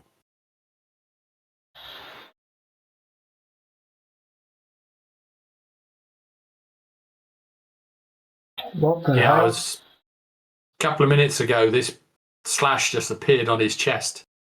And another slash appears across his back. Just like that. Yep. I think he's fighting something in the painting. Possibly the scarecrow. We may have to go in there after him and defeat that thing. If we go in holding weapons, will they go in with us? Or will we just find ourselves... Hopefully. Let's get tooled up. I think we've got to save him. Brilliant. So with those words, I have to hit the restroom again, and then we will come back and we will see what happens. Back from break, and our friends have decided to take on something. Let's see what they do. So the room is there. You see Jamarion. He's got a cut across his chest and a cut across his back now. And he's gonna get his bat, his tasers, taser, his chest arm, his helmet. He's getting ready to go in. Very good. All right. I think Rob, Fish. I think Gracie, as you've got the boot on, maybe you stay. I don't know. You're better than me in a brawling kind of situation, but I don't want you to get more damage. So, do you want to go in and I'll stand guard, or? No, I think I've got to go in. I go in. You stand guard. Okay. I think needs must where the devil drives. And yes, we know who the devil is, Dean. Maybe the painting, you won't have a dodgy foot. I'm doubting that very much. If we can take tasers and helmets in, take dodgy legs in too.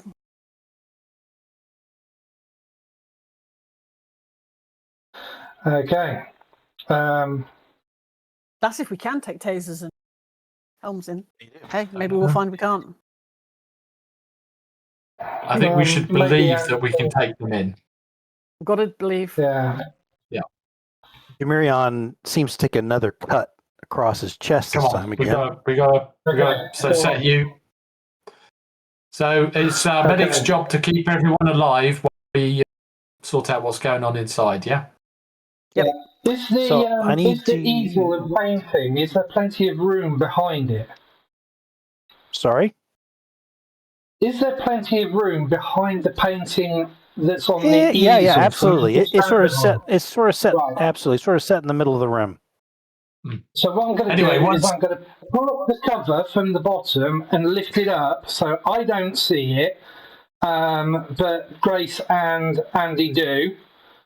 And then when somebody stops talking, I'll assume that they've actually been transported in, and then I'll lower it so I can then keep an eye on all three people.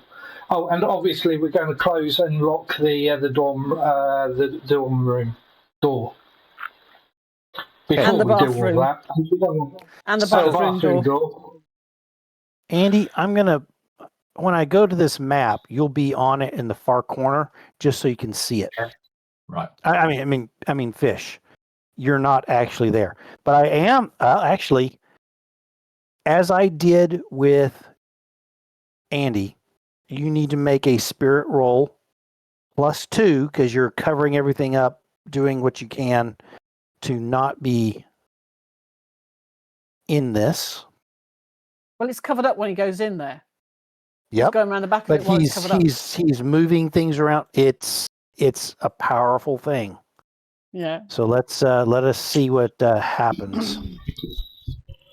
Okay, so whilst I'm saying what I'm going to, whilst I was talking to Grace about who goes in, blah, blah, blah, I then go, right, this is what we're going to do, and then I'll make my spirit roll, and I will also add my command edge to that, so I get an extra +1.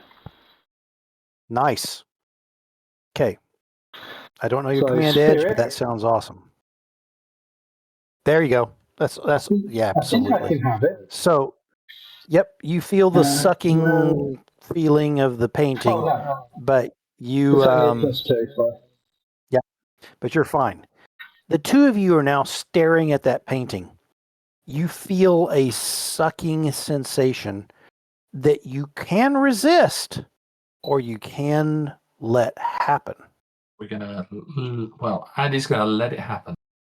Okay, Andy, you feel a rushing sensation and a weird popping sound in your ears as you, like you're changing altitude or something, and then you're crashing down into a pile of corn stalks coming up out of the ground, and you feel the rough earth beneath your feet, your hands and knees, as you have just stumbled onto that. I asked Grace, does she fight the does she resist as it pulls? Nope, she doesn't resist. Okay, so the same thing, the rush, the popping sensation, the crashing through some dry corn, and then thump onto the ground. And I will now move you to a map, as you sometimes do. Do we have our gear with us? That's a very interesting thing. As you look around, Yep. there's a bit of almost like vapor traily as you turn your head of the colors around you. It feels like you're in a watercolor painting. And Grace, you do not have a cast on. Woohoo! Andy, you do not have anything with you. Do You guys still have the don't injury? have stuff. What? No equipment. do I have the injury? I don't have the cast. No, Do I have the injury? no injury. No. Excellent. Okay.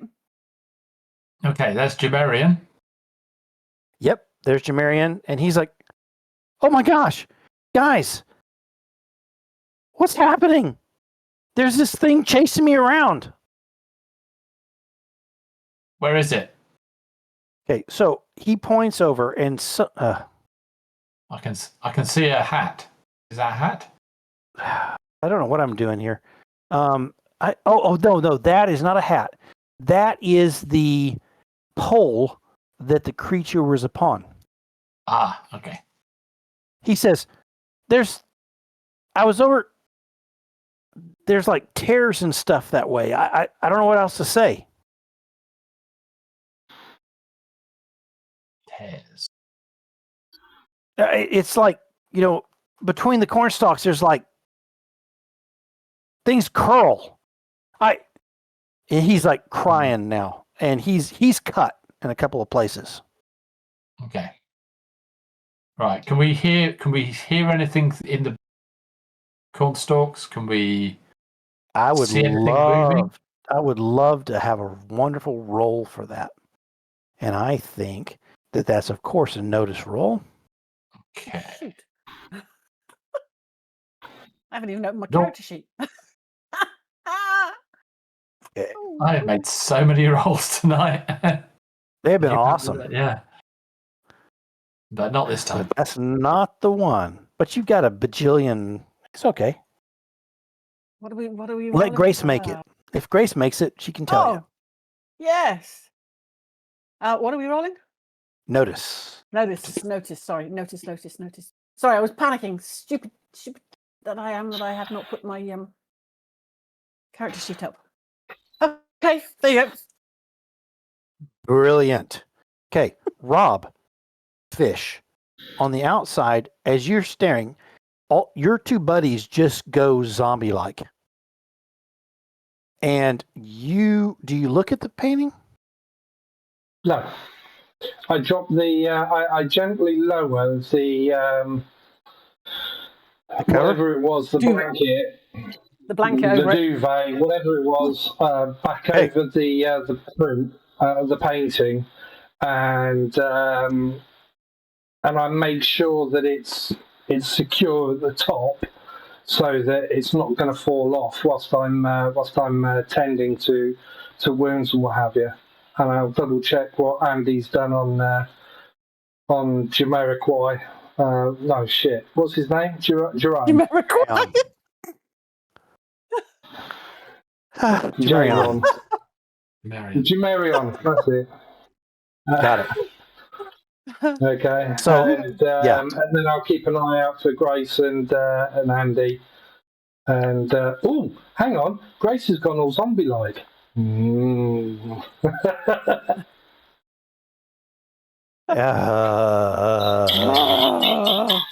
No one loves. Yeah. Okay. Yeah, why do I get the feeling this- Grace is coming out of this and she's going to have dicks painted all over her face? Yeah, we can hope. Yeah. So at this point, inside the painting, Grace, how many do you get? But you just got the Ace of Hearts. Oh, Ace of Hearts.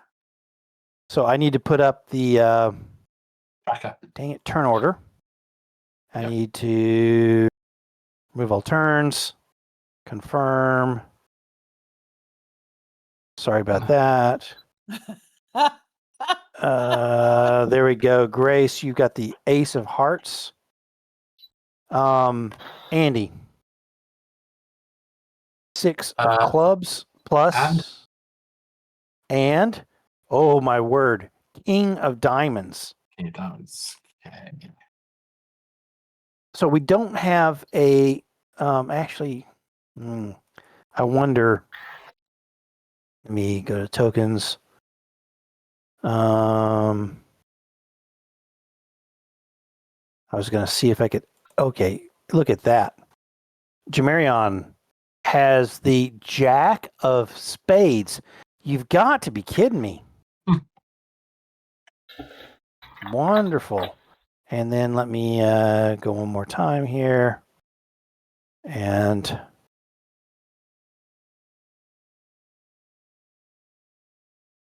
look at that. You guys are just the luckiest sons of bitches. 3 of diamonds. Okay. So for this turn, at a distance, you guys actually I have to change layer tokens.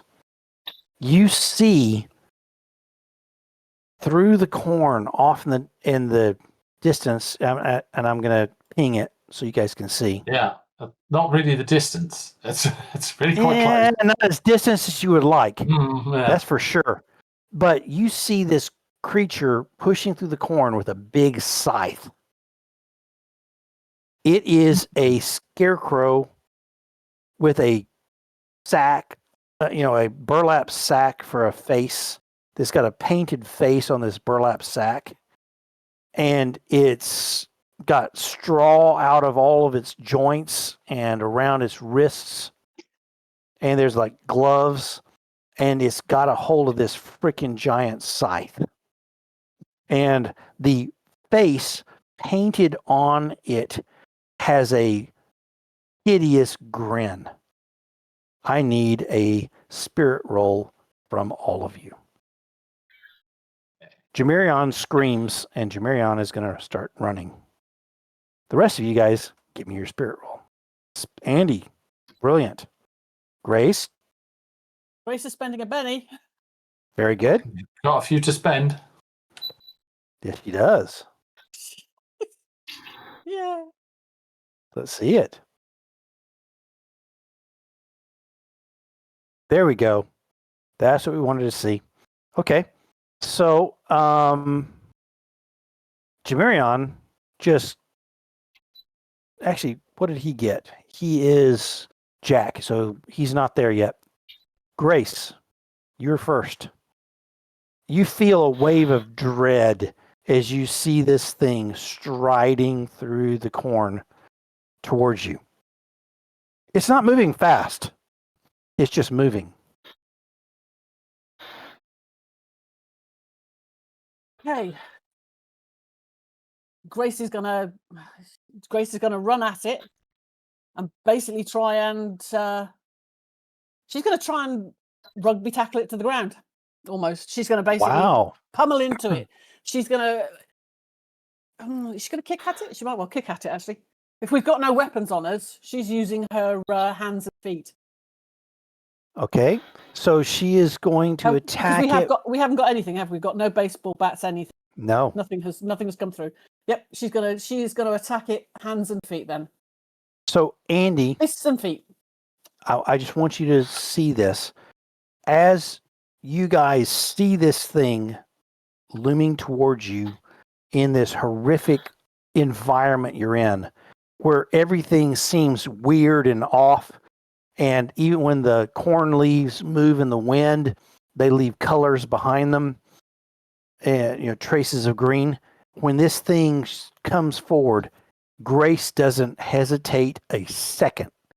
She just moves towards it, and it's to you that, I mean, it does. It's pretty amazing, and pretty damn dangerous. Yep. But yep, she is moving towards it. Okay, so go for it. You move towards this thing, and I've got.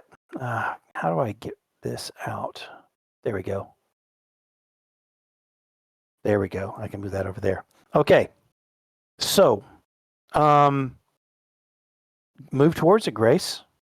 You got the turn.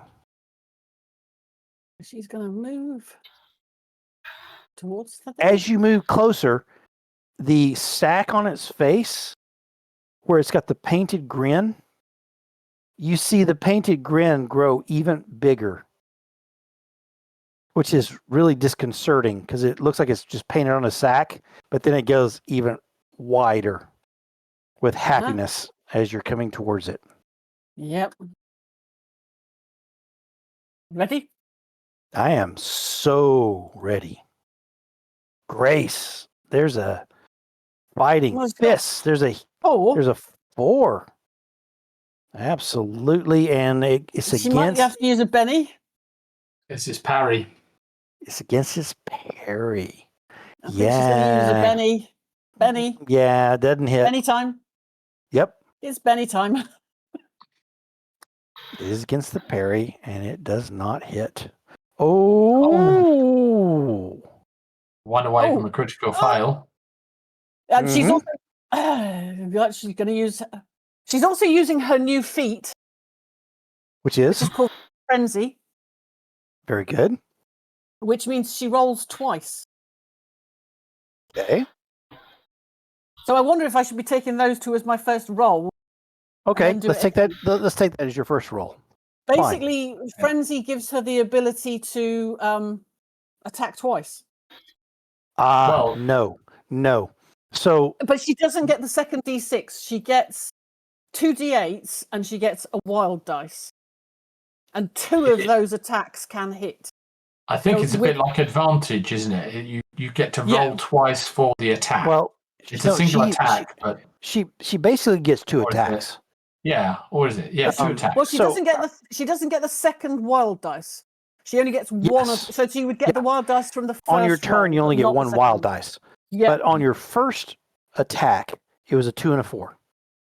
And you can choose just to, okay, my first attack doesn't work, and take your second attack, or you can spend a Benny. Well, I've spent a Benny. You spent a Benny. It did not hit. So you can now go to your second attack, or you can spend another Benny on your first attack. I'm going to go to my second attack, see if that works. Very good. Let's just get this Come on. Rat bag. That's There you better. That actually hits. So give me some damage for your unarmed. Did you say you were going for a grapple, or did you say you were going for an attack? Attack. No, I'm going for an attack. I'm basically kicking and punching this thing, I don't know if I'm trying to knock it over, punch it back, but basically I'm just trying to get it to stop in its tracks. I don't want it too close to you guys if I can get it away from Very you guys. good. And I apologize on time because look at that. We're going slightly over. So you have whacked this thing. And fists and feet 10. Its toughness is 6. However, it just seems to not do exactly what you'd hoped. You punch it, and it just seems to be like you just hit a sack full of straw. You know? Yeah. And you can see it. There's a whoomp as you hit it. Goosh! Right in the middle. And it is shaken. Okay? Yeah. Hey, well, if I'm Absolutely. going to get it to focus on me, that's, it gives my So colleagues time to just put a circle little around thing it on or there. whatever. But Did I put that on there? Yep, you did. Got a Got a well, I red know, dot but on I it. don't see it. Oh, it's got a little yellow dot now. That's got a Yeah, red dot it's and a yellow because dot. I don't see very well. Okay, so you whacked it, and it is shaken. That's phenomenal, Andy. Yep. Okay, so there it is. Just want to see. It looks like he's wearing a little red fez now. That's funny. It's funny. Little red face. Just want to read up on this. Right.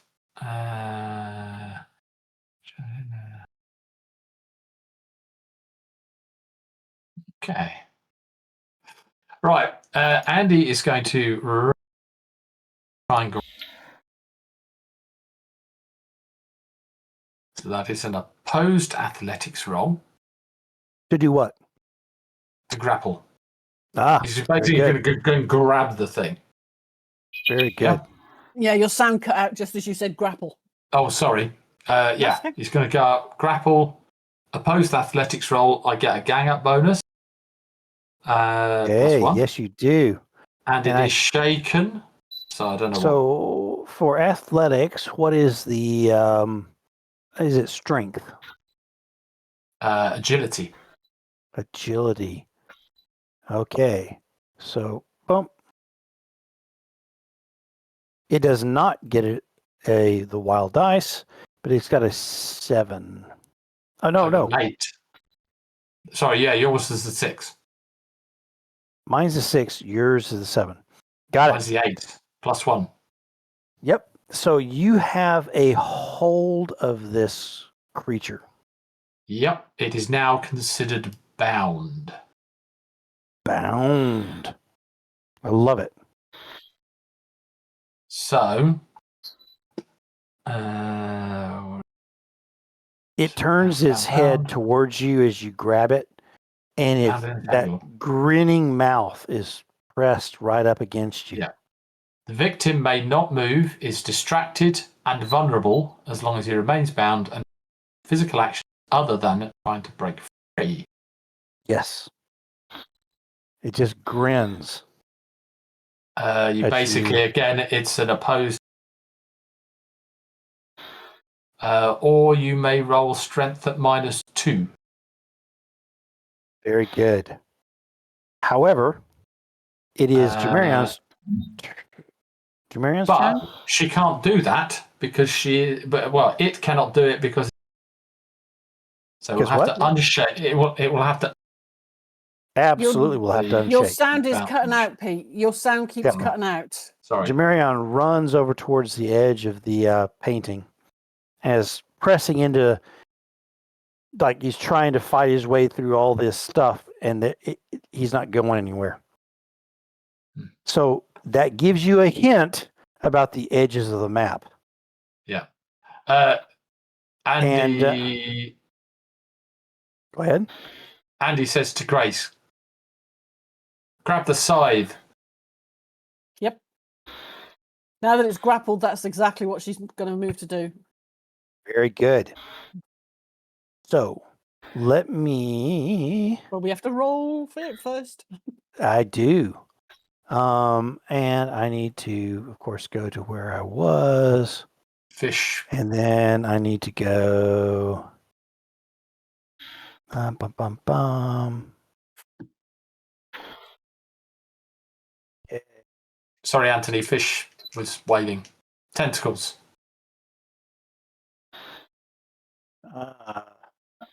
Okay. So what I need to do is do a spirit roll. Okay. And it is therefore free. And what happens at this point is interesting to you in that it disappears.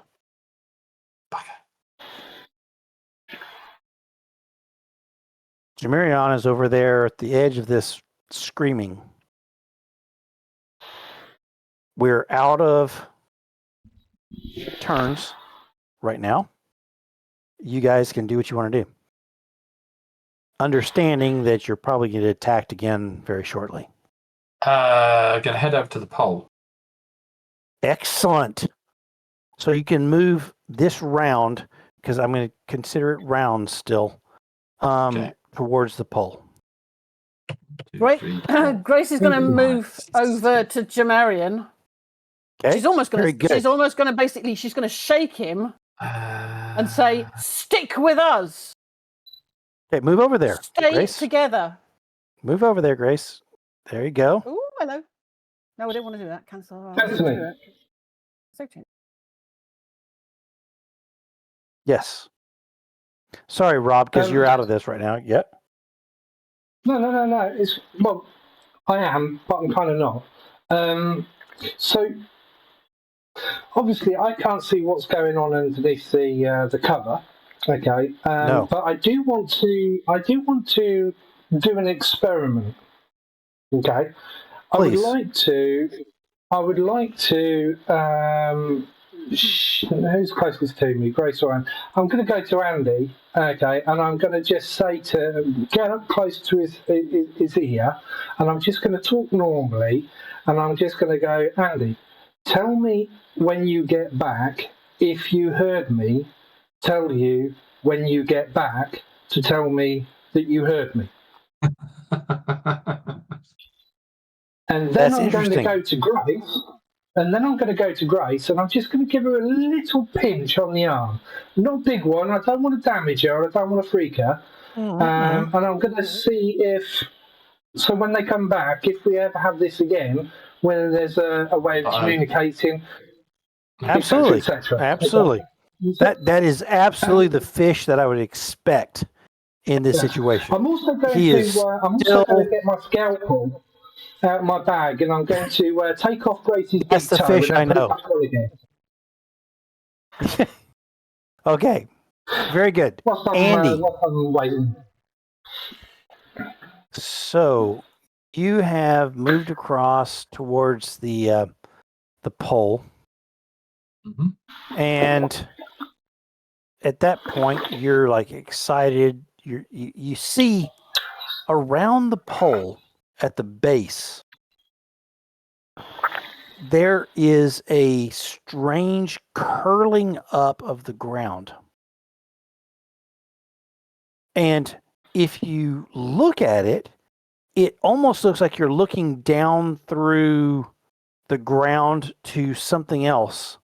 and it looks a lot like the carpet of your room.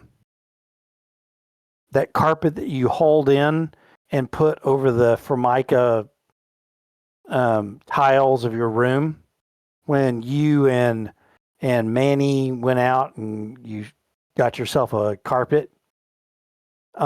It looks very much like the base of your room.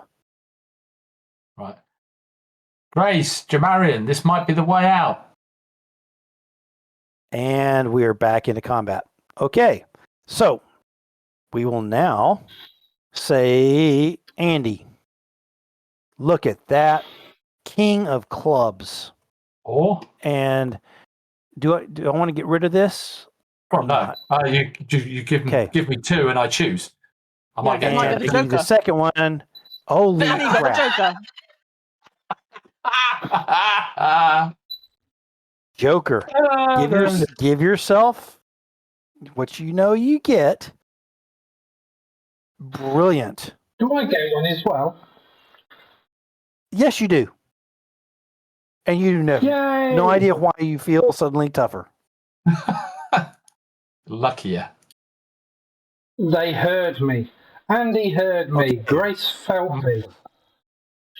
Grace.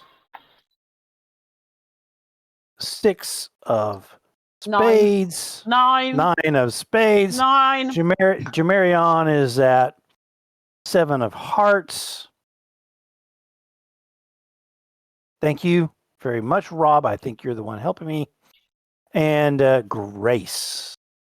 No, we've already done it. That is the monster. Scarecrow.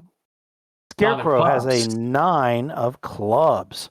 You guys once again have aced out on the cards. Spades beats club. Spades beats Jamarian clubs. hasn't. Yes, it does. Yeah. No, Jamarian's. Jamarian has not. Yeah, but it is at what did we say it was? 7 of clubs. 7 of clubs. Oh, hearts. 9. 9 of clubs. Sorry, 9 of clubs. 9 of clubs. It's on the 9 of clubs. Clubs. Boom. I got it. And it's ahead of Jamarian, who's on the 7 of hearts. This once again 7, 9. Oh, spades above clubs. Got it.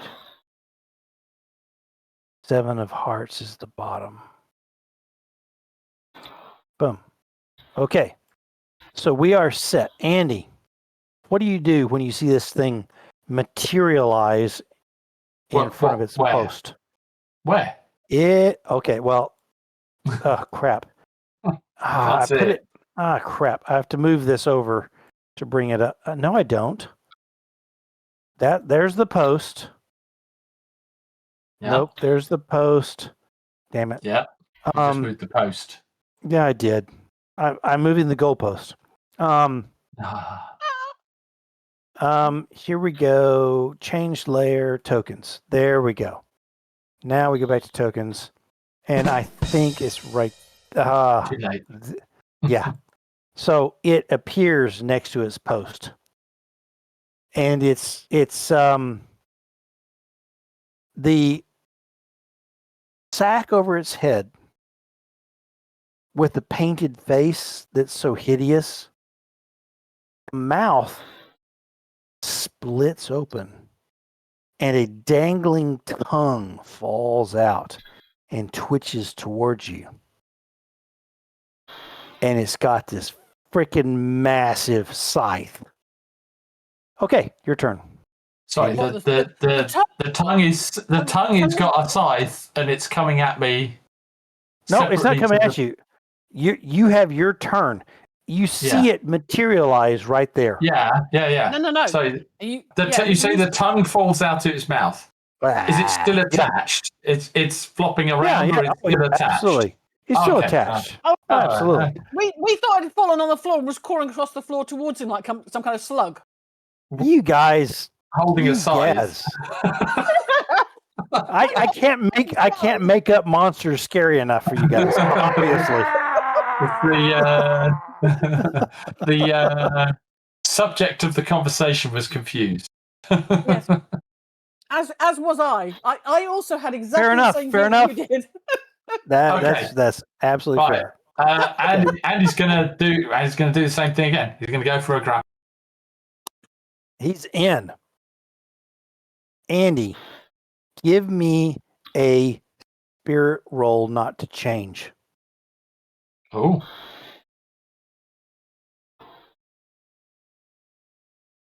Okay. Looks like you have the choice. Okay. Oh, the choice to change. Yeah, you do. Hmm. Yeah. Andy's going for it. Oh, great. There, This is going to Andy. stand there and he's going to taser you. He's going to taser. Well, this is I the just question. don't know what it's It depends whether or not he physically changes in the real world. I know, because you're in this weird transdimensional thing.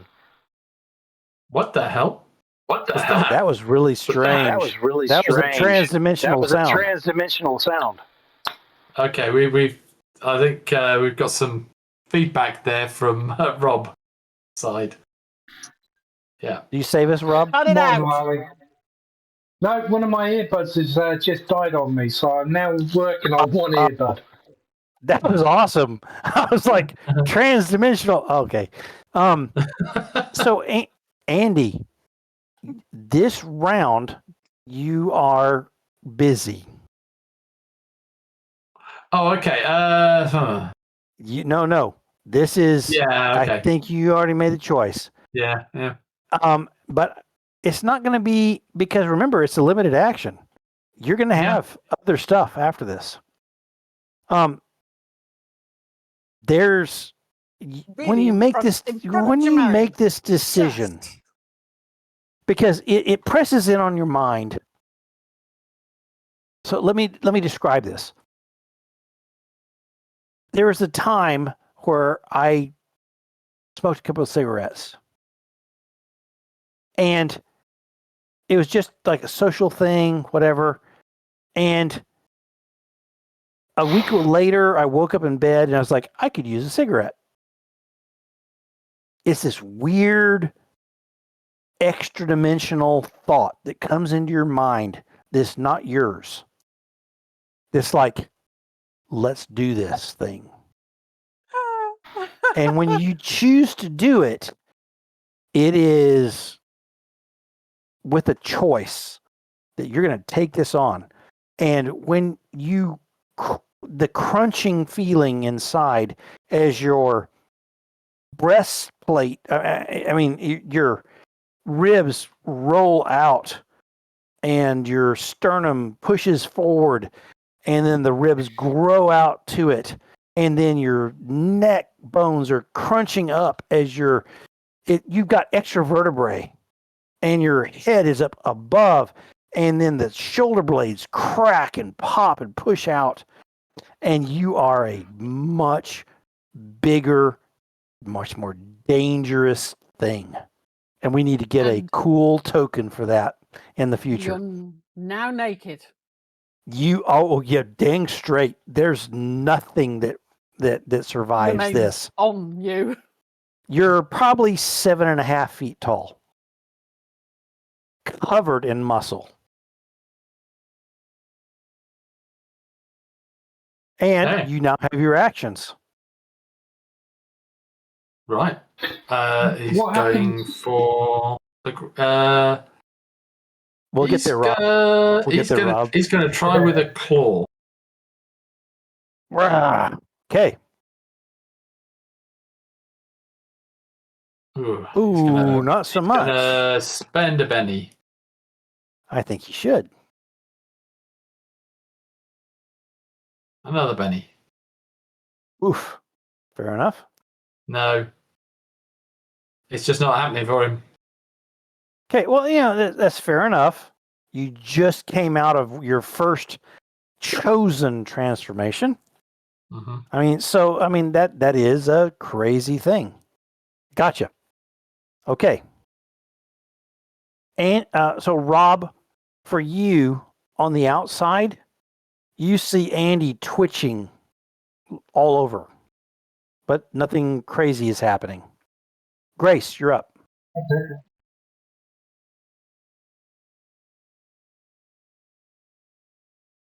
Okay. Well, I hope I've persuaded Jamarian to stay close and follow me. Okay, I can't be chasing the sucker around. very good. Sorry, we're past time. Go ahead. Yeah, I'm just working out how much I can move. 5, 10. Andy, so Pete, tell us to stop when we're killing you. No, we're good for a while. Okay. Well, Grace can't get to it. That I sucks. thought you could move 6. Damn it! Sorry.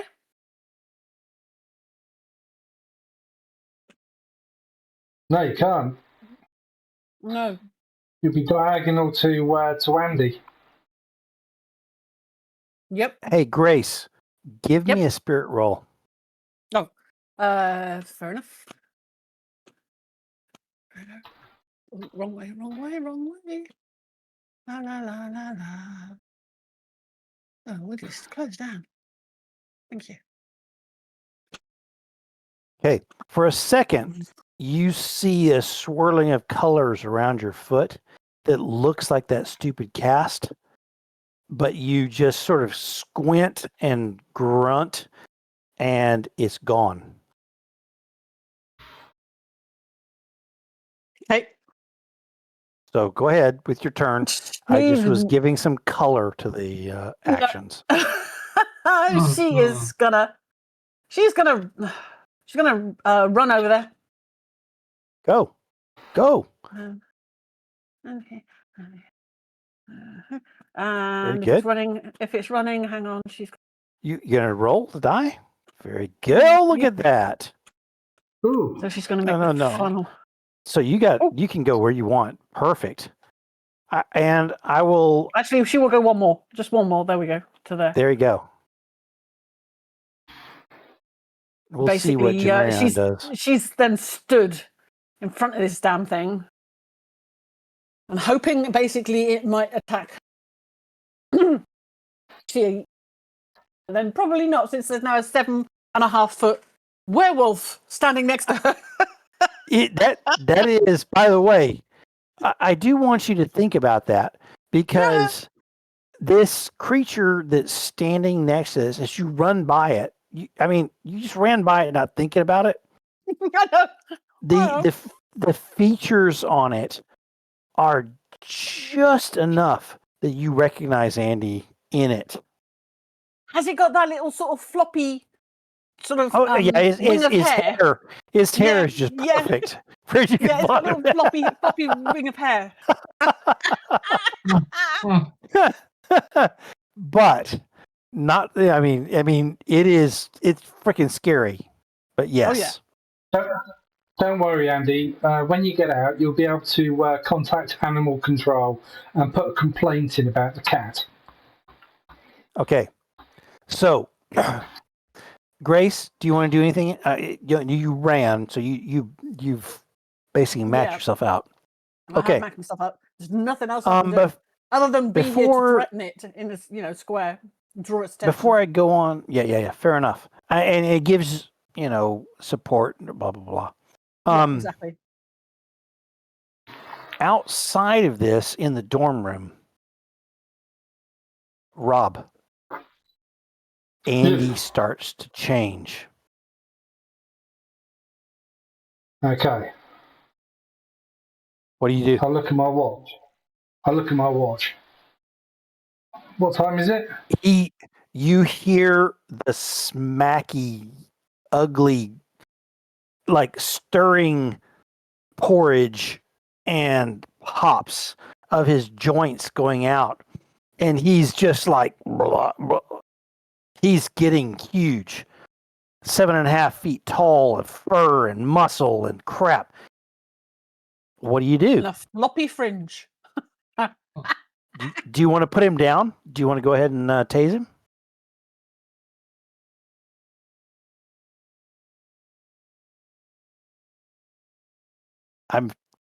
I'm excited to see what I happens. know. Mhm. I think you should roll to No. see what his intelligence tells him to do. I know. Okay, you guys leave him alone. He is outside in the dorm room by himself, making his own decisions. You should roll. So, I think you should be taken out of his so hands. I It know, should be the I dice know that it's tell him what not to do. night time. I know it's not night time, right? Because it's No, it's not. This is still kind weird. of morning to mid-morning, isn't it? So, Yep. It's nighttime It's in the picture, really isn't strange. it? Isn't it nighttime in the picture? Yes. so I'm thinking, Ah. something's happened to Andy. Actually, I don't know. I don't know what I would do. I'm going to stand Yeah. behind Andy with my taser, and if he turns round, I'm going to ready an action or whatever it is. So Okay, fair enough. if he turns round, I'm going to tase him. Point blank. That's fair enough. Okay. That's fair enough. And I think that's all that I'm willing to do. Very good. Okay. So we are to the creature's turn. All right. So the gosh. I look like I've got hair. It sees you, Andy, and it's just like it's the pictures of his eyes turn down and the lines of the eyebrows go up like anger, and it sweeps a bitterly sharp scythe towards you. So let me see what happens, because this is just going to be a, come on now, fighting roll. Ooh, Okay. Ye gads. be nice if we were rolling those sort of things. Yeah, so there's a hit. Oh, well, it actually, you know what? It doesn't get a wild is. dice. It doesn't have. You said last time It does not get the wild dice. So this is a 4. What is your parry? It's 5. 5. So guess what happens? It's going to spend a penny. He's gonna spend a penny. So, is going to get another attempt, and it You is. get extra strength, Pete. I factored that in. It doesn't affect. Well, I've adjusted my dice. Toughness has gone up. Parry Okay. 5. There's a I know, 'cause 5. parry's agility. So if it meets your parry, it hits. So it is a meeting of your parry at 5. Yeah. That's interesting. So then I go down to the scythe, and I'm going to roll the damage. And it does not get the bonus dice. 10. I've got toughness 7, so 3. Okay, so you're shaken. Shaken, but no wound. Yeah. You are shaken. No wound. That is a cool thing about being a big, massive wolf. Yeah. Absolutely. So you are shaken. And that's its turn. Actually, no, that's its turn. I was going to try and make it go in corporal and go after Jamarion, but I'm going to stop there. It is Jamarion's turn. And Jamarion does not follow you. He instead goes back towards the edge, and he's fighting. He is fighting with the corn to try and get out of this thing, and there's absolutely no way. Yeah. Okay. Okay. We do shuffle because we have had ourselves a Joker, and you guys benefited from that. But now we will go Andy. Oh crap! I Jack can't of see diamonds. because I've moved my stuff. Here we go. Jack Andy? of diamonds. Yeah, Jack Look of at that. diamonds. Or Jack of diamonds, and the other card is a 10 of diamonds. So Jack of So diamonds. you're gonna go with the Jack. You've gotten really quiet. Did I? Sorry, did you can hear me? No.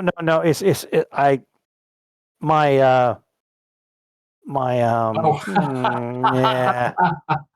Yeah. It's right below my man boobs that makes it turn like that. So we will go to Jamarion. 10 of hearts. 10 of hearts. Can one of you guys put that on there? Rob, Yeah. can you do that? I've Brilliant. got it. Christine. 5 of spades. That's a Under reroll. re-roll. Or repull. And again. And again, please. And again, please. She's going for that joker. Damn it. Okay. Then the clubs. That's where I've got And to land. And the bad guy. 8 Damn of it. hearts. Damn it. When I needed something better. Mm-hmm. 4 damn cards, and they're all crap. All right. Jack goes up top. 10. Very good. Okay. Andy, you're first. You are feeling so full of power that it's intoxicating. You can smell the blood of everyone on this map, and they're different. Except for Jamarion, what does the you can scarecrow smell like? Dust, sawdust, manure, hate.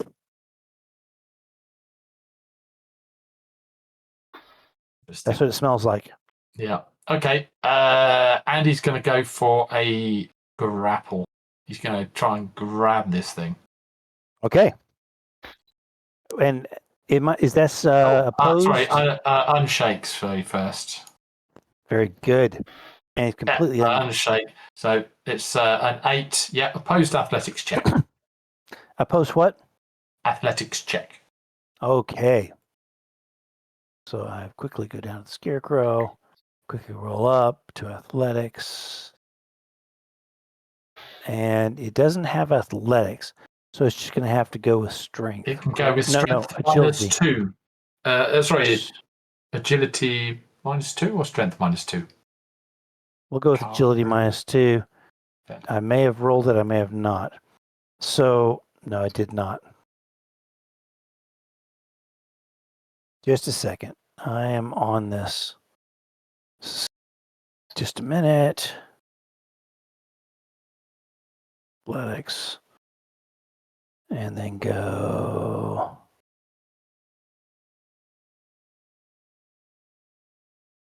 There we go. Now I will go like this and say, crap. It's really hard to find these on these. There we go. It does not get the, okay, so it gets 7. Okay. Good enough. You beat it. I beat it with a raise, so it's bound and entangled. Very nice. Okay. So you have got a hold of this thing in your massive shape. And it's not short, right? It's about 7 feet tall. Yeah. The two of you of these, as you look at this, Grace, from your perspective as a sort of diminutive human, there's this massive, scythe-wielding creature with straw coming out of it all over, and there's this massive wolf wrapped around it. And you're just like, holy crap. But yes. Okay. So what do you do? You've got him. Yeah. It is where we go next. We lost the turn order. Oh, there it is. I just brought it back. Yeah. Jamarion's next, and he's just screaming. And that does nothing. He's been told. Yeah, but he's pretty damn scared. Grace is going to go over and slap him soon, but first she's Fair dealing enough. with the scarecrow. So If she this can. guy's got to try and get unbound, which I think is what, Andy? Opposed athletics check. Athletics check. Okay. Why did it get to do spirit last time? Let's I not think about I it thought you said it didn't have athletics. How come it got a D8? because I just built it in because otherwise it was just going to be constantly going with agility, which is D8, and I couldn't roll it. So I just gave it athletics because I'm What, an ass. athletics D8? It's a bloody gymnast. But it fails. Yeah, I know, but yeah. There's 2. But oh, damn it! I hadn't taken the shaking off. Sorry. That was 9. Perfect. You've got completely control of this thing. Okay, I want to once again draw Grace's mind to the fact that there are these weird tears around the pole where you can see the floor of the room. Okay. I see them. Yep. I'm not stepping into them or onto them or anything else right now because right now I don't want to try and transfer myself back to the room if I think that's where it's going to take me. Because that will leave Andy on his own. So therefore I am staying to fight this damn scarecrow thing. I will give both of you guys an intelligence roll. Smarts. Andy, well done. Okay, Grace, you have a feeling that no matter what happens inside of the painting, this thing's going to have absolute control in the long term. Okay? You can grapple it, you can fight it, you can whatever. It's just illusion. This is its domain. It will do what it wants to fucking do.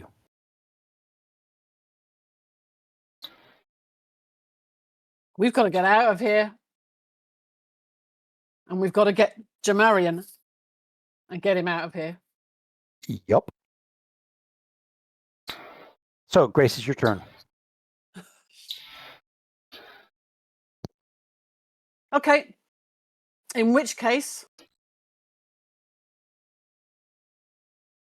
she's leaving Andy to grapple this damn scarecrow. And she is going to run back over to Jamarian. And she is going to... Yeah. And when she gets there, she's going to kick 7 shades of shit out of him for basically not following her instructions. Okay, good enough. So I have no idea how far you went. I'm happy. Oh, good job. I haven't rolled the run. Because I need to run the run. Yeah. Sorry. Yeah. See how much further I can go. 8. 8. Very so there good. you go. That was enough. That was enough to get me there. Okay. Okay. So you're there. You've got Jamarion. He is. I mean, he's so scared. I mean, he is terrified. She's basically again putting her hands on his shoulder, shaking him, and saying, "Snap out of it!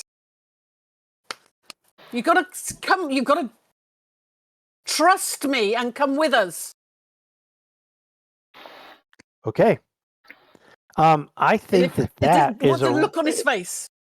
What does the look on his face look like? That'll be a roll in itself on his turn. Andy. Persuasion roll? Yes, yeah. Go with persuasion or intimidation, whichever one you want, something like that. She doesn't have it. So that's unskilled. Boo. No, she How can't about do that. how about intimidation? She hasn't got that either. Oh, So dear. no, she can't do that either. Fair enough. She's never needed to be intimidating or threatening or persuasive, really. So she isn't any of those things. Okay, I'd go with your football skills. Kick his ass. Yes, Yeah, she will be. absolutely. Basically, Athletics, if roll. he does not snap out of this, she is punching him, basically, and then dragging him. You're going to drag him out. Yeah. Andy, you're up. Just grab one of these things of corn and start whipping him. Just move. Beating the crap.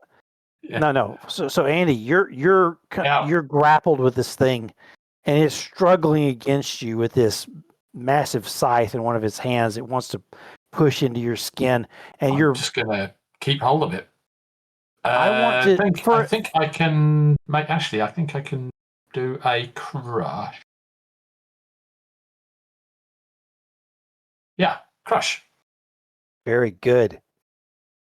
Which is an opposed strength roll. Okay, I will find his strength really quick. Give me 2 seconds, and I'll give you a strength roll. And it is strength. I win. Look at that. 12 points of damage. Okay, so as you wrap your arms and legs and claws and teeth around this thing, and you're crushing it down to the ground and the mud, you can hear crunching sounds inside of it as you're just doing everything you can to destroy this thing. What I would like is a spirit roll to see how you're doing emotionally on control of yourself. 7 do. That'll do. You are crunching this thing, and it's going in different directions. You can feel like there was a wooden pole that was the spine of it down the back that you have just crunched into like 3 pieces. And arms out and things, you can feel the pops and crunches as you're just destroying this thing. Very good. Jamarion needs to make a roll. Okay, he succeeds. Yes, Grace, what do we do? Stay with me. There's a way out, but it's at the pole. The thing is grappled. We need to get out that way. Okay. So he can start moving that way. What I'm going to do is he's waiting for you. So we are on to, I think, this creature who is doing whatever. Actually, you know what I think he's going to do? Is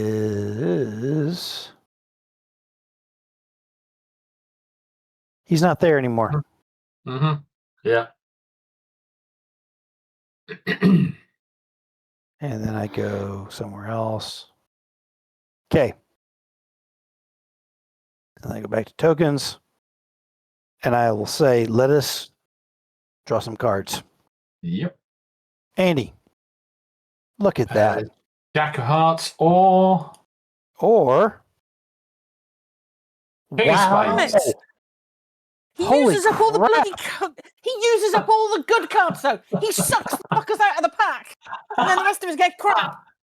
Jamarion. You watch this. Jamarion gets the queen of diamonds. Thank you, whoever's putting that in there. Won't do him any good because I'm And going to then- get 3 of hearts. Grace. 6 of stars. Damn it! Git.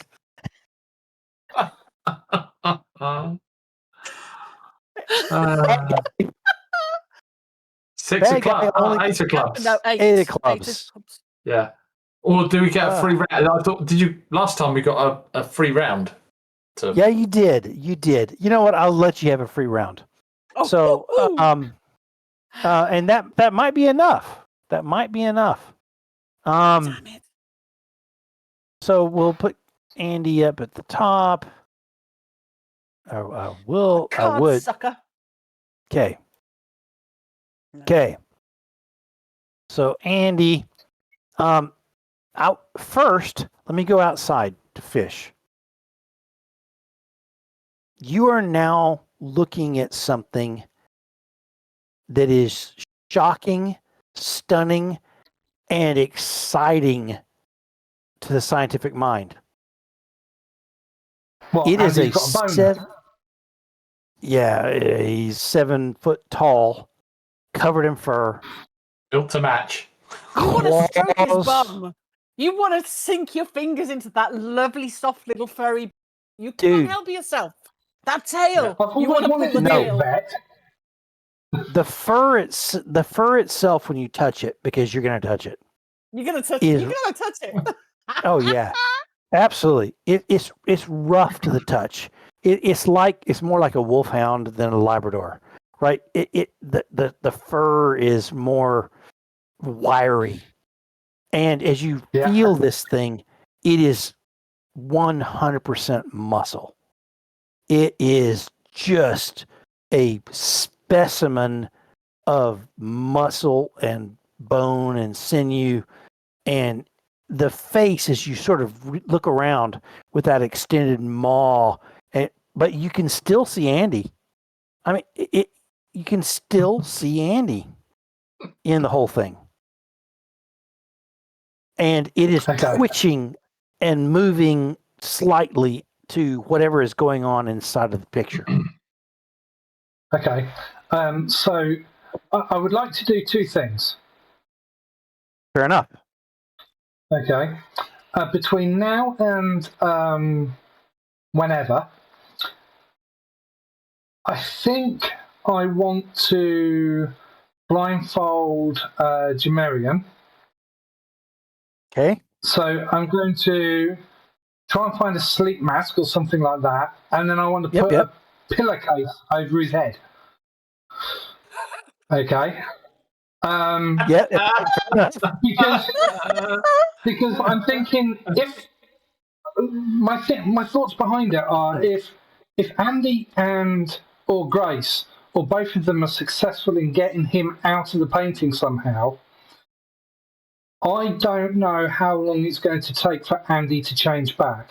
Now, Andy may have twitched a little bit and moved a little bit, but he's made no aggressive movements out in where I am. So I think I'm going to still be cautious. I'm going to manhandle Grace and move her slightly out of the way, but still so that she's still looking in the same direction. And I'm going to get Jemerian a bit closer to Andy so that I can quickly just move to him if he comes out first and zap him. Okay. All right. Okay. I think that's the best thing I can do. Inside of the painting, Grace, you get shoved this way. Jemerian gets shoved this way. And he screams as the shove happens. Okay. You're up, Andy. You're right next to the pole. Okay. Andy is going to wait for Jemerian and Grace get out. Okay. And then, so he's going to defer his action. Okay. Jemerian goes, he sees you, and I go to tokens. He goes, 1, 2, 3, 4. He gets next to you. What's happening? And he's pointing at, he makes a jump. He makes a jump. He scrabbles down at the ground because he can see his room. And it's weird. It's like he slithers through the hole. It's a weird lizard-like shape. But all of a sudden, on your side, Fish, Jemerian goes, Zap.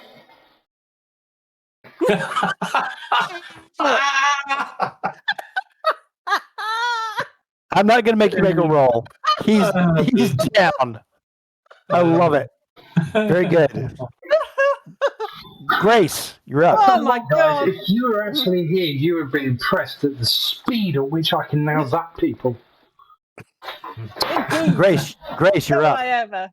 Grace is running back over the pole. Okay. 8 inches. Okay, Very 8 good. inches. Here we go. Let's see. Can you make it? 5, 6, 7, 8. There. Oh, Oh, close. so close. Okay. So close. All No right. cookie. All right. So let us now see. Marion's gone. Take him out. And you see the swirling between the corn, and this creature appears again down below. Okay. And it raises its scythe and just grins. And from the edge of its mouth are just rivulets of blood. And it's bigger, maybe, than it was before. And it's got this massive freaking scythe.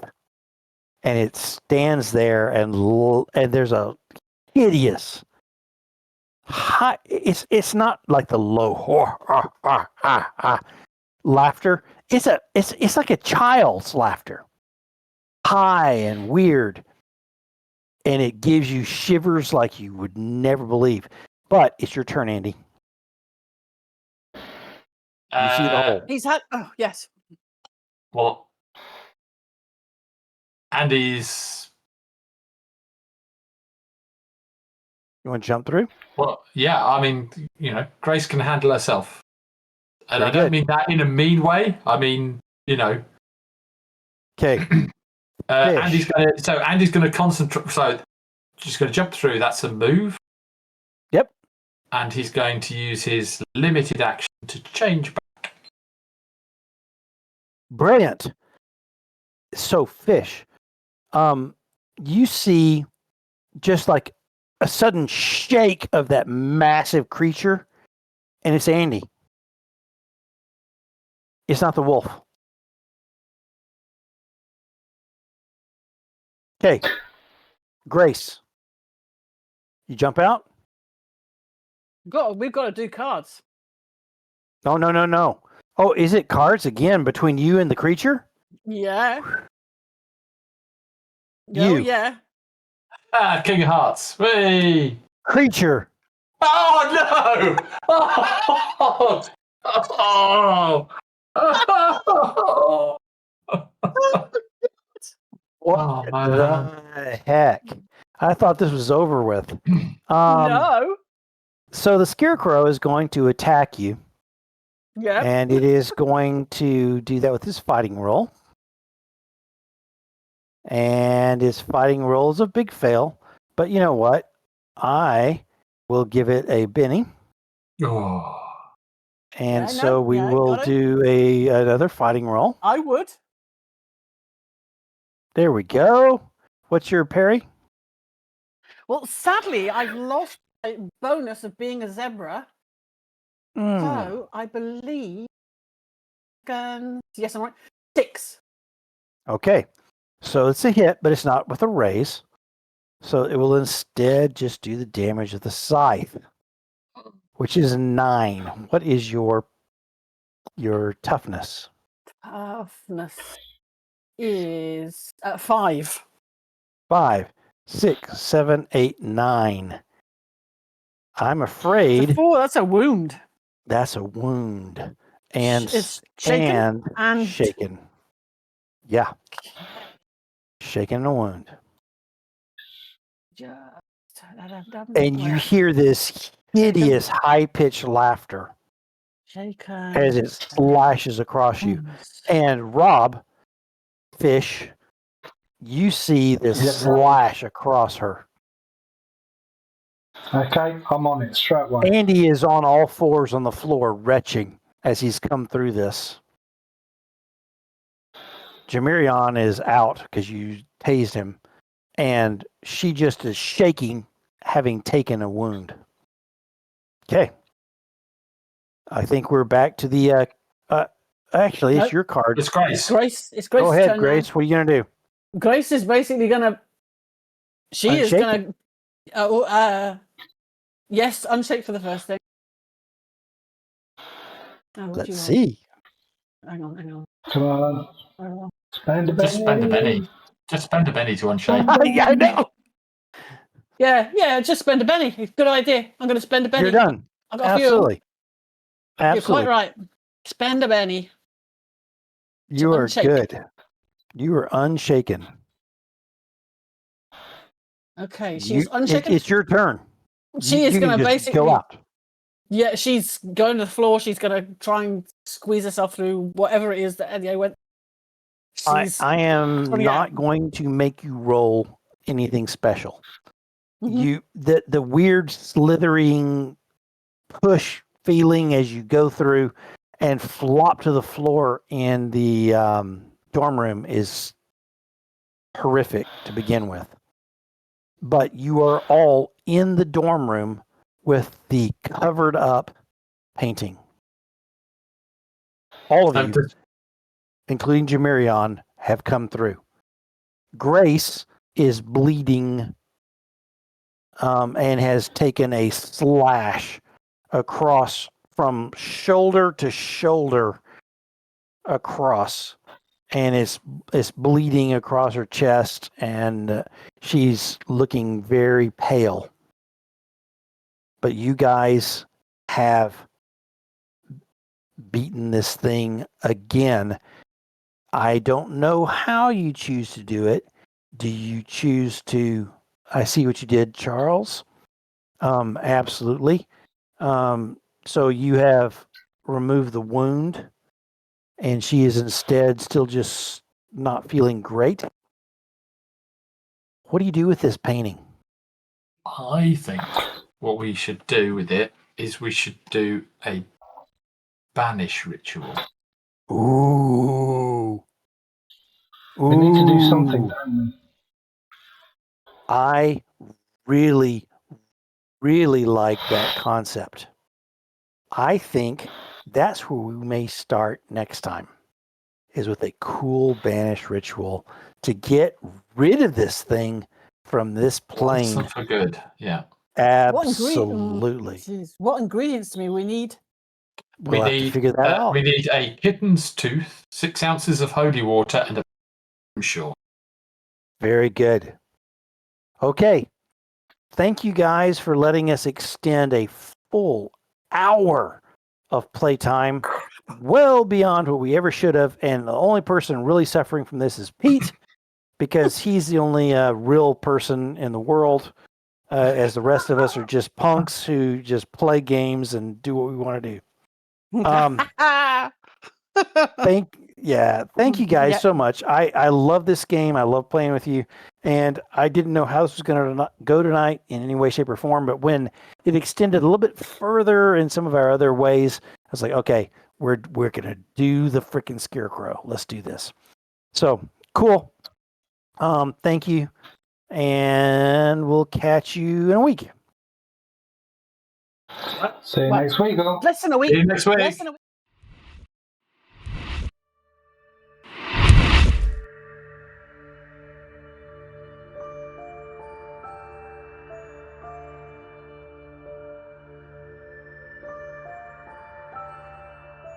If you got all the way to the end, we appreciate your support. Thank you for watching the NVRA whilst we bring you content of different games. If you like what we have done, please like and subscribe.